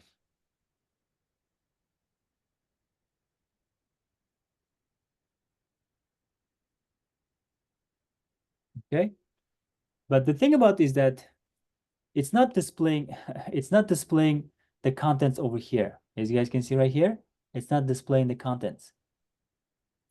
It is only displaying, right, my button, and it is only returning this guy right here. How can we reach out to this one? Is not a it's not a today's thing. Okay, we'll mention about these the inner components right here, inner tags, whatever you put over here in the next classes. Not today. Don't confuse yourself. Okay, but for now, let's just focus on self-closing tags components. In order to display the content of the component, we just put as a self-closing tag for our component and put the names of the components. do we need to return each text separately, or we can put everything in one return? Like if we have many like elements. That's a good thing. That's a good question. Very good question.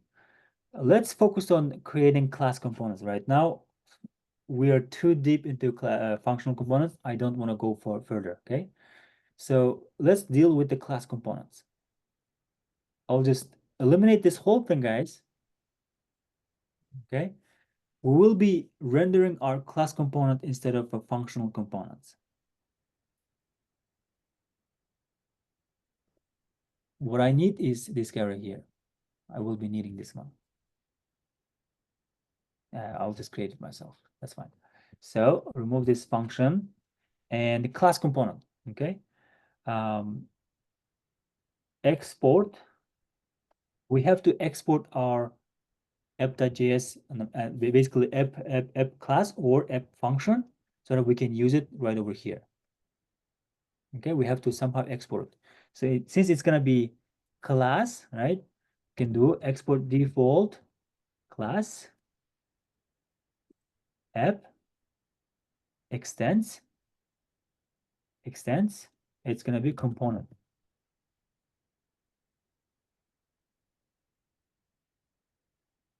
Or what we can do here, put this export default down here and put app over here. So the class app extends component. You guys remember that from previous class, right? We had the dog and cat classes, and we were extending animal.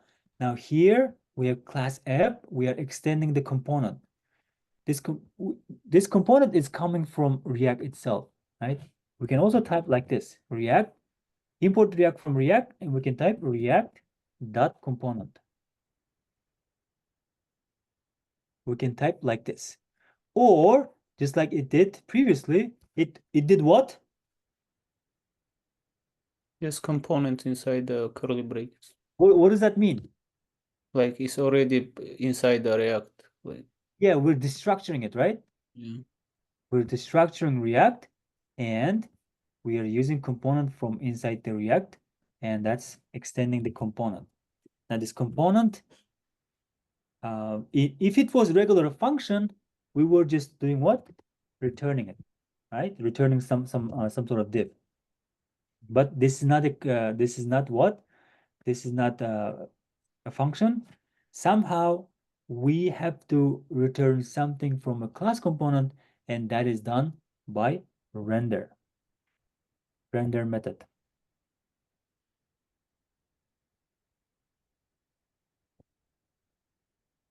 Okay, render method. What is it complaining about?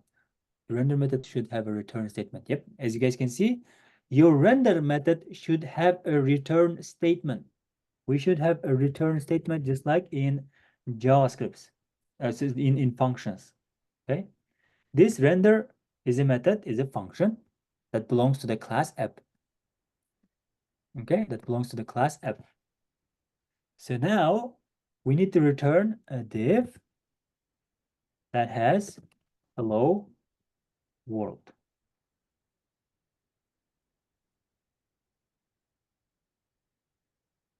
Hello world. It's coming from this div over here. Now, the class components needs to have constructor, as we said. And since we are extending it, we need to have what? Super function invoke it. Okay, super function invoke it. So what we can usually for cat and dog classes, we were saying name. But it depends, right? It depends. Yes. Yeah, I But mean, not exactly name, but it depends what I want to bring from there, right? yeah, of course. No, it's anything, and basically anything, right? I was just giving example from a dog and cat classes, all right?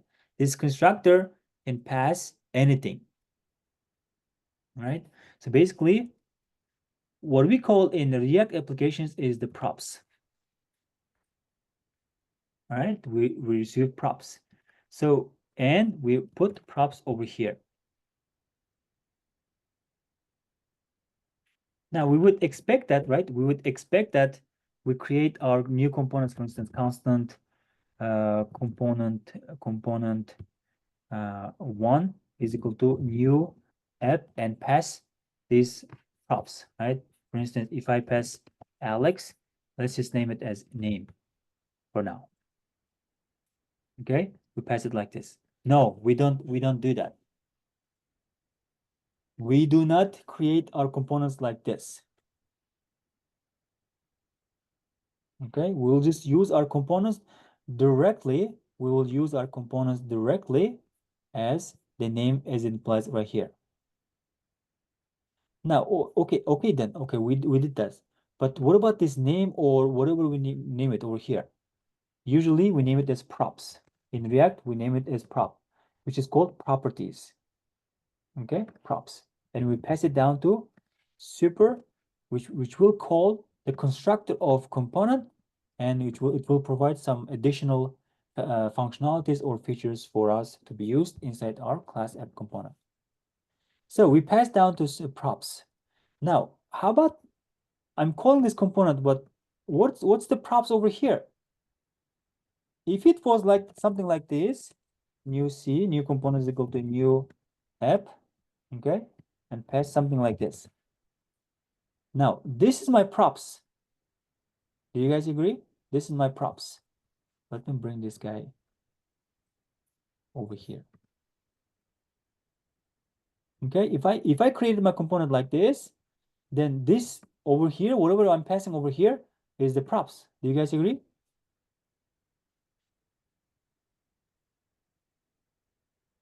The question is the app that was inside of our main JS. So it's this app JSX, right? Or am I wrong? This one is, yes. Is it, this one? No, can you go to the main JSX? You are showing the line number 10 app. So this app is belongs to the app JSX. This is a component. App is a component that is coming from app.jsx. Yes. We are exporting it, right? We are exporting export default app, just like we are exporting any type of function, and we're basically invoking it over here, right? Instead of invoking it, we can use our components with the self-closing tags, open and self-closing tags. That's how we use our components in React applications. To be honest, I still don't get it. What's component mean? Whether it's a class component or functional component, we use our components like this. Okay, we don't create new app blah blah and use the new C over here. We will just insert our components just like the regular tag in DOM, right? Regular tags. We insert it like this. Okay. What is inside of our component? So like we are importing from right over here, we are returning this guy right here. This is the only thing we're returning it. And we are just seeing in the UI over here. Hello, Saytech devs. Okay. Save it. Hello, Saytech devs. Whatever we are returning it, this render function will run it for us and it will show it in the UI. So this app class will return this div, right? And when we use that app over here, it is basically rendering in the UI. This render means whatever we put over here, it will put right over here. Basically, it's just grabbing this div and putting it right over here. So when you are exporting the app.jsx, can you show how you're exporting just default app, export default app? Yep. Or you can put this So, export right over here. Since you put the export default app, we can import it from the main JSX. And what's inside of our strict mode, the component app. This is what we have everything in our app JSX, right? The line 10 is gonna, yes, this one is what we have everything in. Okay. Can you go to the app JSX? So in the HSF, we have the class app. Okay, so so the question is the component. That was correct. The question. We're extending the from component, but what is component? We still don't know. We didn't learn it, right? This component is coming from React itself. Think about the component as an animal class. It's like the library that we have so many things. Yeah, we have so many things. It's like an animal class, right? And all of the components that we create, the custom components that we create, they rely on to this parent class, which is component. And because of the fact that most of the components that we create, custom components, they have common methods that we can use inside the component. That's why we are created the parent class component, which is called component that comes from React, right? It's provided by the library itself. We don't exactly see what's under the hood inside this component. But based on the documentation, we can read through it, right? Just read it, and what we can do with those components. So the render, the function render, is it necessary to call the render? It's like important. Yes, with Then these they- class components, we have to have a render. Every single time, if you don't have it right here, the JavaScript will complain right away. So in the render, we can only put the HTML, like the tag We have to, elements. yes, we have to return something. So I mean, like instead of return, it does make sense to call another function because it's like the HTML itself, right? Oh yeah, I mean, you can definitely return another component. I will take it out. I will say my. Since I just thought that render, it's like actually our index HTML, and we can put only Extends component, put it right here, and put it render, and I will just return this div. okay. So we can put anything what you want. Exactly. in the render. Whatever we can return it. You can either return regular HTML tags, or you can return a different another component, and that component will return this div over here. All right, so this guy over here is basically, when we come to main JSX, instead of returning this app, we're just returning this div. That's the same thing. Devs 1000, okay? See, right here. So instead of returning this div manually, we are returning a component, and that component is rendering this my component, and that's my component is rendering this return div. That's the same thing. Okay, Like the question is why are you like creating another app JSX? Like you could, for example, do everything inside of main JSX. It's like to be make more readable, or for example, like in the main, for example, in the between the strict mode, you can write down everything. The component also itself, right? You Oh, can yeah, also of course. call yes. So Yeah, you can but definitely you are like but you also have the another like app JSX, and you are importing exporting to each other. It's only to make it like more readable, to more like readable, usable. modular programming, yes. Modular programming. So for the modular programming, everything is separated, right? Main JSX is separate, FJSX is separate, but because of the fact that we have type module, now we can export, import anything we would like to have inside our main.jsx. Now, the only thing we can import it right now is app, and everything is happening inside app.jsx. Azamat, can you go to please this model? I want to see like script. Which So, one? The model. So it comes from. Not modules? Yeah, like- HTML index HTML file. Oh, index HTML, index main.jsx, yeah. One sec. Oh, index. Okay, so you're talking about this one right here. Yeah. Okay. Oh, okay. Thank you. It's like just like our DOM projects, right? Script.type module and src script.js. Instead of script.js, we have to go through the main.jsx, and it will just run this main.jsx. When it's running this main.jsx, it's returning this app component. So Okay. when you did install the Vite, you also did install the module, right? No, the Vite already Has the provides. module, right? Yep.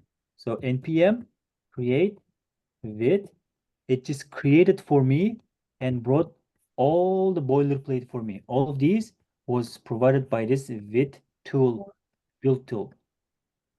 Okay, thank you. Yep. I did not install anything else. If I go back to my package.json, I did not install anything else. The only thing I have is React and React DOM, and all of these dependencies, which most of them are not useful though. Yeah. Okay. Can we see what is in the components finally What components? from the React? I guess there are many things. I just can't wait to see what is in under the hood inside the components. Oh, I see what you're saying. Okay. Uh, well, let's type it. What's inside component provided by React. Components and props. React components. It's okay to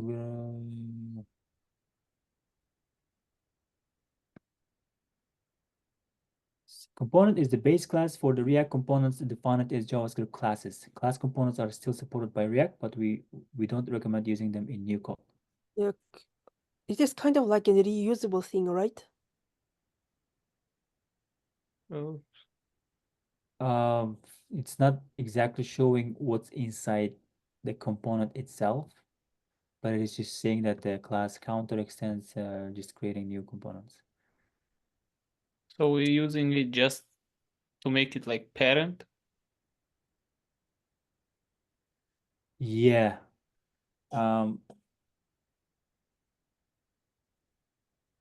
Constructor props runs before your class component mounts gets added to the screen. Typically, a constructor is only used for two purposes in React. Mm-hmm.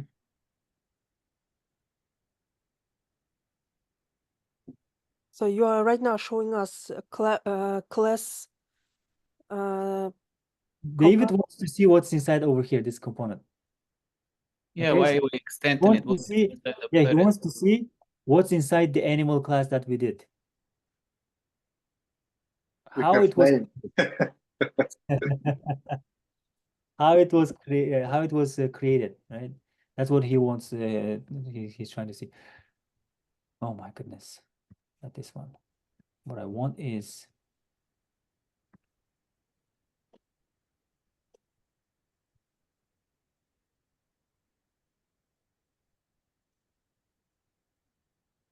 in here in the example, we said export class cat extends animal, right? This is animal is basically a component that we have over here in the React over here component.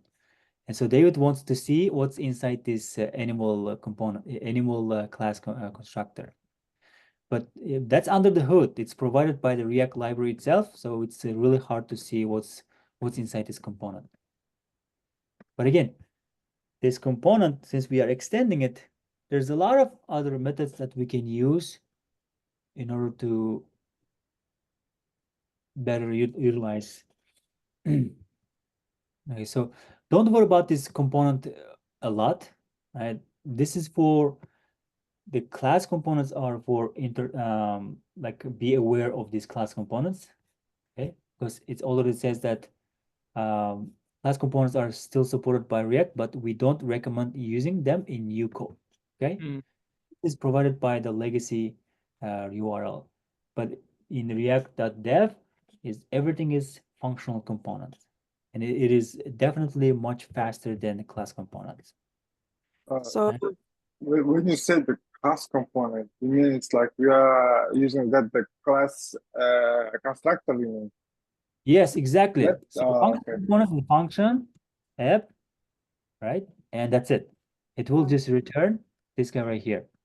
It will just return this guy like this correctly.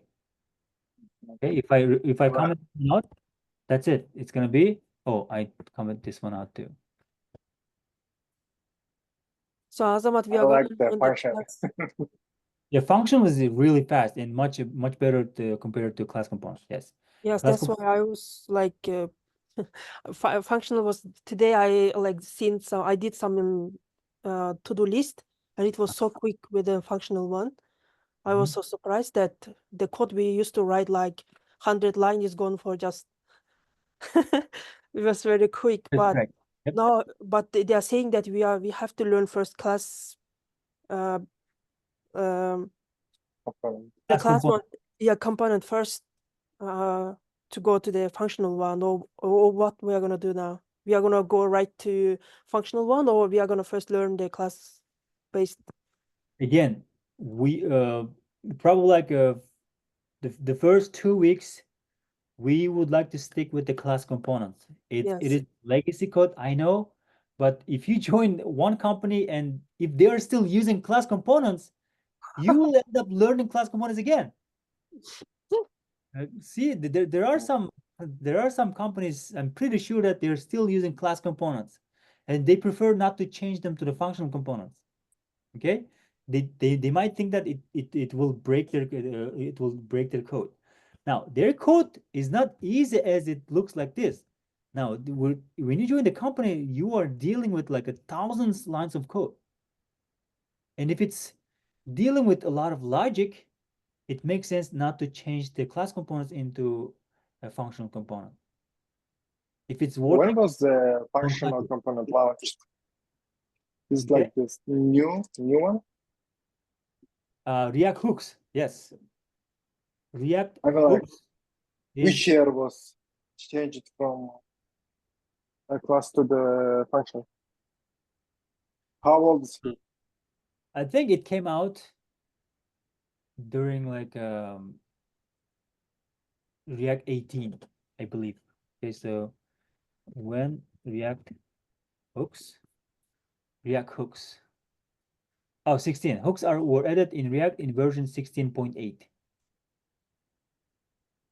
All right, they were added in 16.8, and since then it just everybody prefers to create their components using React hooks.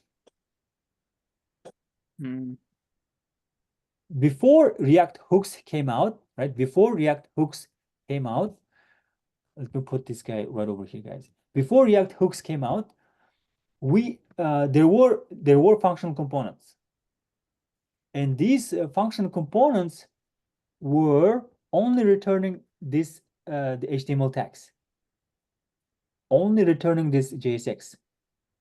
Okay, they were only returning JSX, but with the hooks, we will have a chance to have some state variables over here. Okay, state variables over here. Oh my goodness, I cannot write state variables over here, and we can manipulate our content that we are displaying over here using these React hooks. Or Okay. it was in 2019. It's like very, very young. Yes. It means like the many companies still using the classes. Yep. 5 years ago, as I said, 2019 came out the React hooks, and I'm pretty sure that a lot of companies are still using class components. I mean, if you guys don't want to learn about class components, we can skip it and start learning functional components. But you guys need to figure out how can we work with class components by yourself. Of course. We need to understand the class one also. Yes, so that's how we learn. Marat taught us the class components first, and then it is very easy to apply the logic that we have in the class components to the functional components. Okay, it's very easy to also convert class components to functional components, and we will teach you guys how to convert and what are the techniques. Right, so let's delete the functional components for now and stick with class components. I mean, the function components is nothing to learn there. It's just the function which you return every time. What is like we did every algorithms, DOMs. Exactly, yeah. All the function is just a function. It's just a Only function. difference is just to capitalize the name of the function, which refers to a component. Function is just a function, but it has to be capitalized so that React understand, oh, it is a component. Okay, it is a component. But if you put, as we tried already, right? If you put the lowercase letters, you have to invoke that function, right? But in here, we don't invoke it. We put self-closing tags around the components. Okay, sometimes, right? When we are returning anything inside our render, we have to return one item at a time. Meaning is that we can return one div from here. We cannot return two divs next to each other like this. Okay, is that JSX expressions must have one parent element. Now, if you would like to return two divs, then you have to wrap these two divs into another parent div, like this. Mm. Yeah. That's why I'm always creating many divs. I got you. Yes, just like that. We have a very cool thing in React that allows us to ignore this div. Okay, we can basically, if you put this div right here, right, it is additional div that was created in the DOM. Okay, it is additional div that was created in the DOM. Let me bring this guy over here, bring it down. As you guys can see right here, this div is the parent div. Okay, and we have two divs. The React also provides something called fragment, right? It comes just like the component. The fragment comes with the React, and we can use this fragment right over here instead of div. If you use the fragment, that div will not be displayed over here, but React will still allow us to consider this fragment as a parent one JSX parent div. I save it. Now I will not see this div. It will be only two divs, inner divs. Save it. As you guys can see right here, div ID root and div hello. So this fragment allows us to wrap, right? It is invisible HTML tag. Invisible HTML tag allows us to wrap multiple divs or multiple components into a single tag. We're about to learn more HTML text by React. Yes. So this is only in React, guys. You cannot use it in the regular HTML DOM projects, okay? The cool thing about this fragment is that you can ignore this fragment completely. This is empty tag, which is also a fragment. If I save it, this is also a fragment. The first representation is you can put the fragment over here, or you can ignore using HTML tag name at all. This empty tag, which will wrap two divs into one empty tag basically, and we can return that. Now But you still need to now import, right? Yes, we Now have import. No. We don't have to import it. Oh, we can do it. Oh, Yes, right. it's just empty tag. That's it. React is automatically understands that, oh, this is a fragment, and we can use it to wrap multiple divs or multiple components into a single parent div and return that div. Return that tag, basically empty tag. The question is, so why in our my component we don't use the constructor, the props and the super props, like we did in our app component? Yeah, I mean, we can ignore it. We can just ignore this one too. Just render it by itself. When do we use constructor? Is the constructor, it is also a method. It is useful when we store some sort of state into the constructor. Okay, the state. Now, I think it is about the time to talk about the state. What is state? Let's come back to the things over here. Main concepts. Hello world, we did already, right? How to read this guide, full knowledge, level assumptions, blah, blah, blah. Introducing JSX, right? Here we go.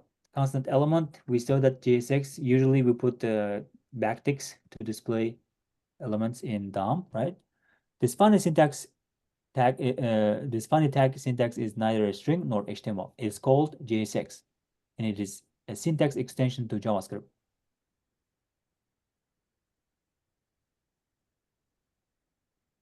JSX produces React elements. We will explore rendering them to the DOM in the next section. Why JSX?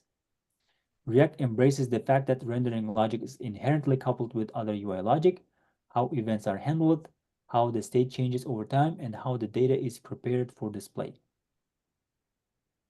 Embedding expressions in JSX. We did that one already, right? If you would like to embed another variable, like constant name, into the JSX, we just need to use curly braces without the $sign. Okay? If I have over here, again, in my class components, I cannot do like this, guys. I cannot do like this. Right? It has to be inside my render before I return something. Before I return something, it has to be every single logic that can happen inside this render function, right, method, and before return. Whatever the logic you have to do it before you display, before you return something. Now I can use this name over here as curly braces name. Josh Perez is displayed over here. Okay, let's talk about the state and life cycle. Okay, components and props, function and class components. We talked about the function and class components. Yes, cool. So as we said that we have props in class components, right? This is basically whatever we pass when we create new class instance, new class instance. If it was a functional component,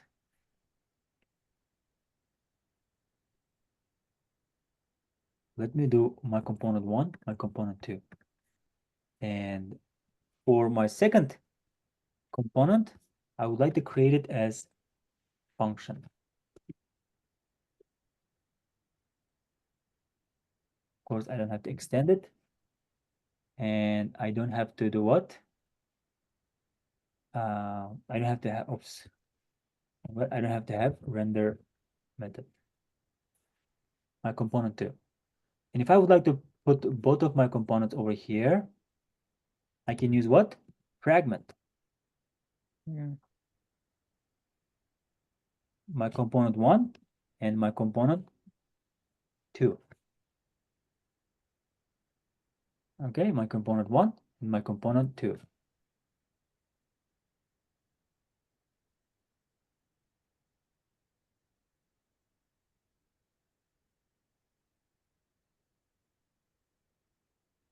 Okay, Josh Perez.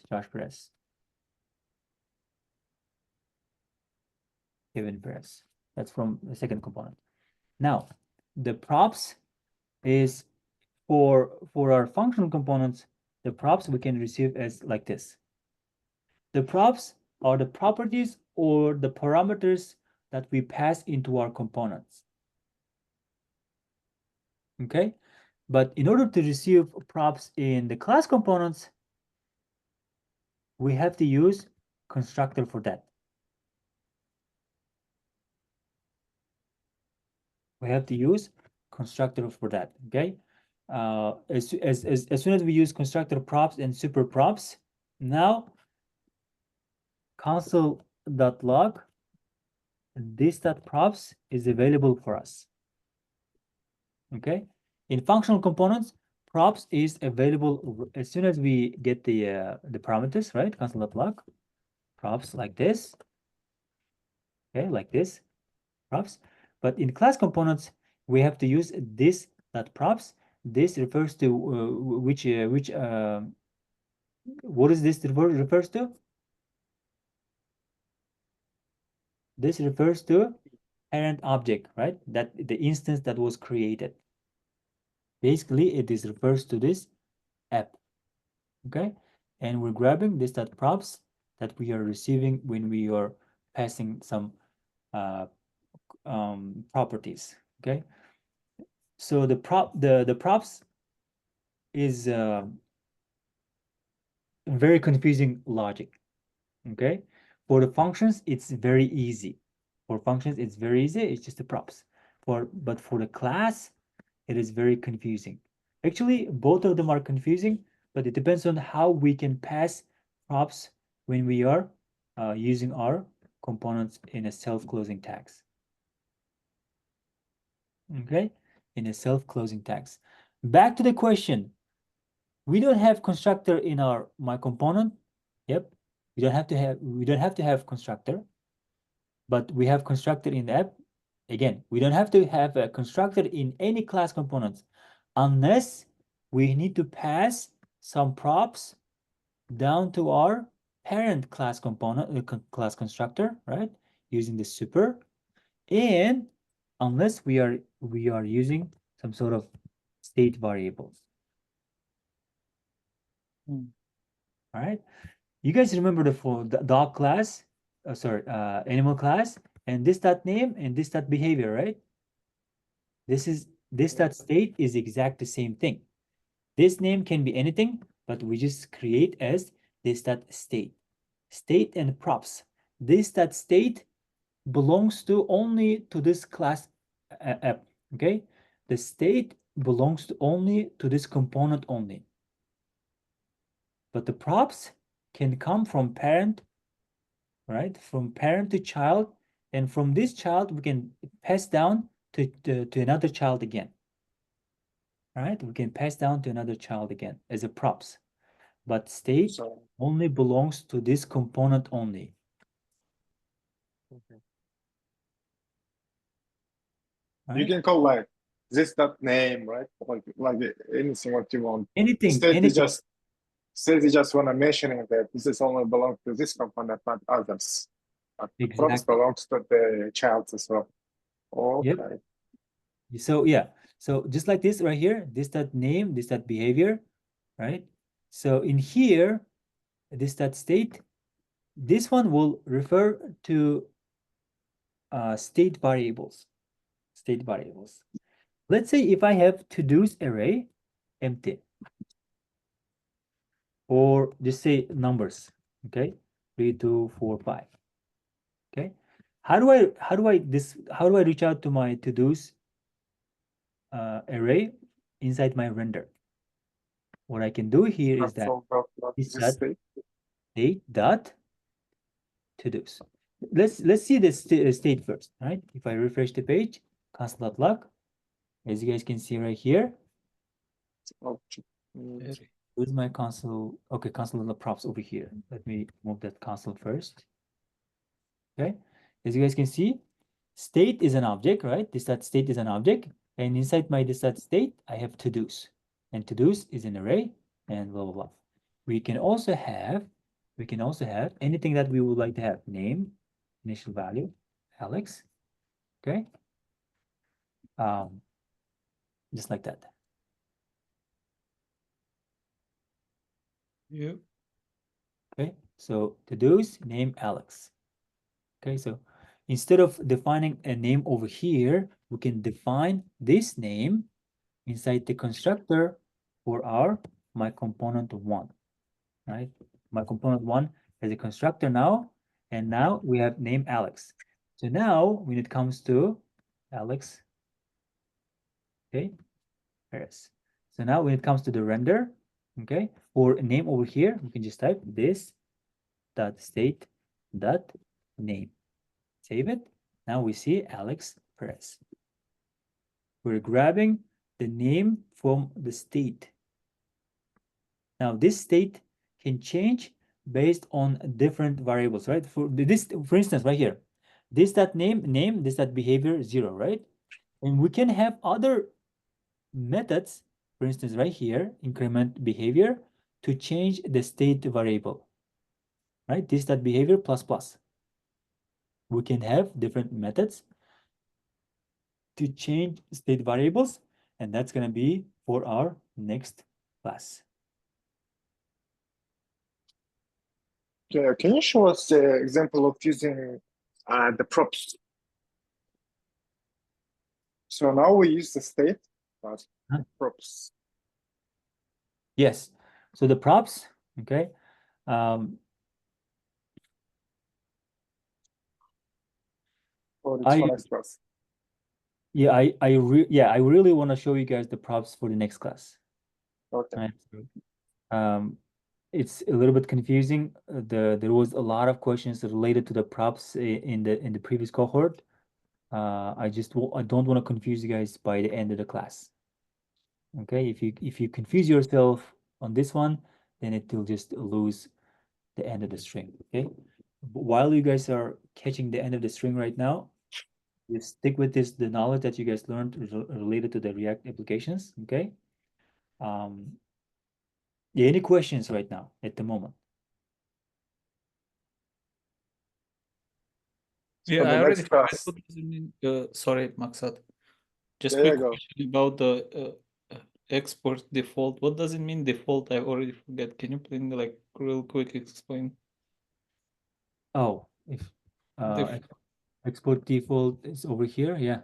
Yeah, what was the default? Just default. Like I understand the export, but default, what does it mean default? I will find the link for the video that we did. Well, from previous class, right? Previous class, yeah. Yeah, No, well, no. we just a lot of did without the default. We just export every time. So I like this time you made the default, so I forget what does it mean default. Yeah, I'm just kidding. I'm just kidding. So the default means, right?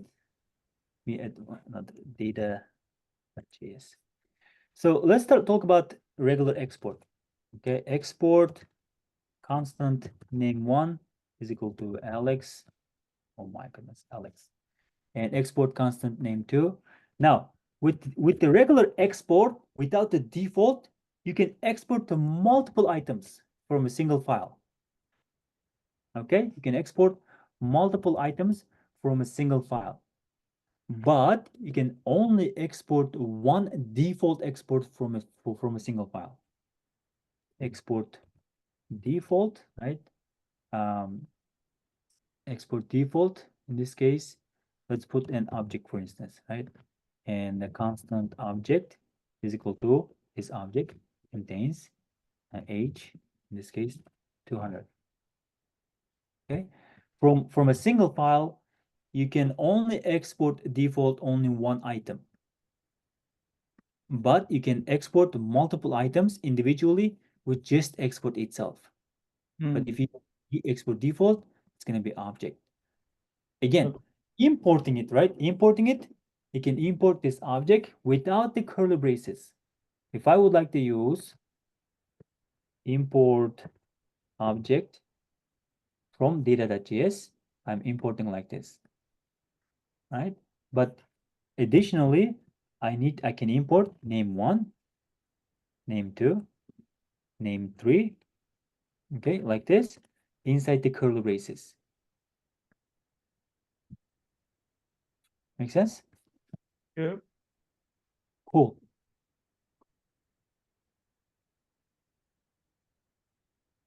All right, cool. Yeah, that's it for today, guys.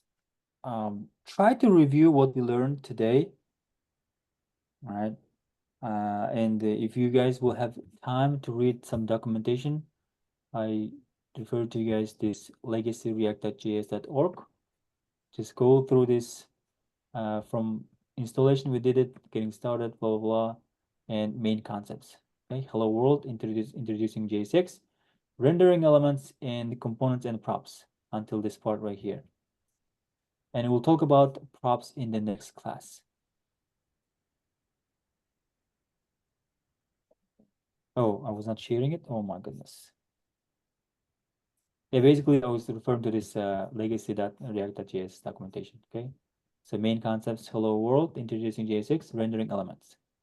Don't worry about these components and the props. We mentioned that this is a class component, this is function component, blah, blah, blah. But down here, we talk about props. Okay. Next class. Maybe something else what we can like read, be more prepared for the next class. Or it's gonna confuse us. Yeah, let's just stick what we learned for today. Okay. Okay. Additional links. React versions. 16.8. Add hooks. A way to use state and other React features without writing a class. Yay, 16.8, 2019. Ooh. And this guy is displaying everything that started from the beginning. Cool. Yeah, that's it for today, guys. It's gonna be so much fun to play around with React applications in the future, right? So I would say that don't rush, don't stress out. We'll go one step at a time. Cool. I'll see you guys next class. If no Thank you questions. so much. Thank you, Azamat. All right, guys. See you guys. Yeah.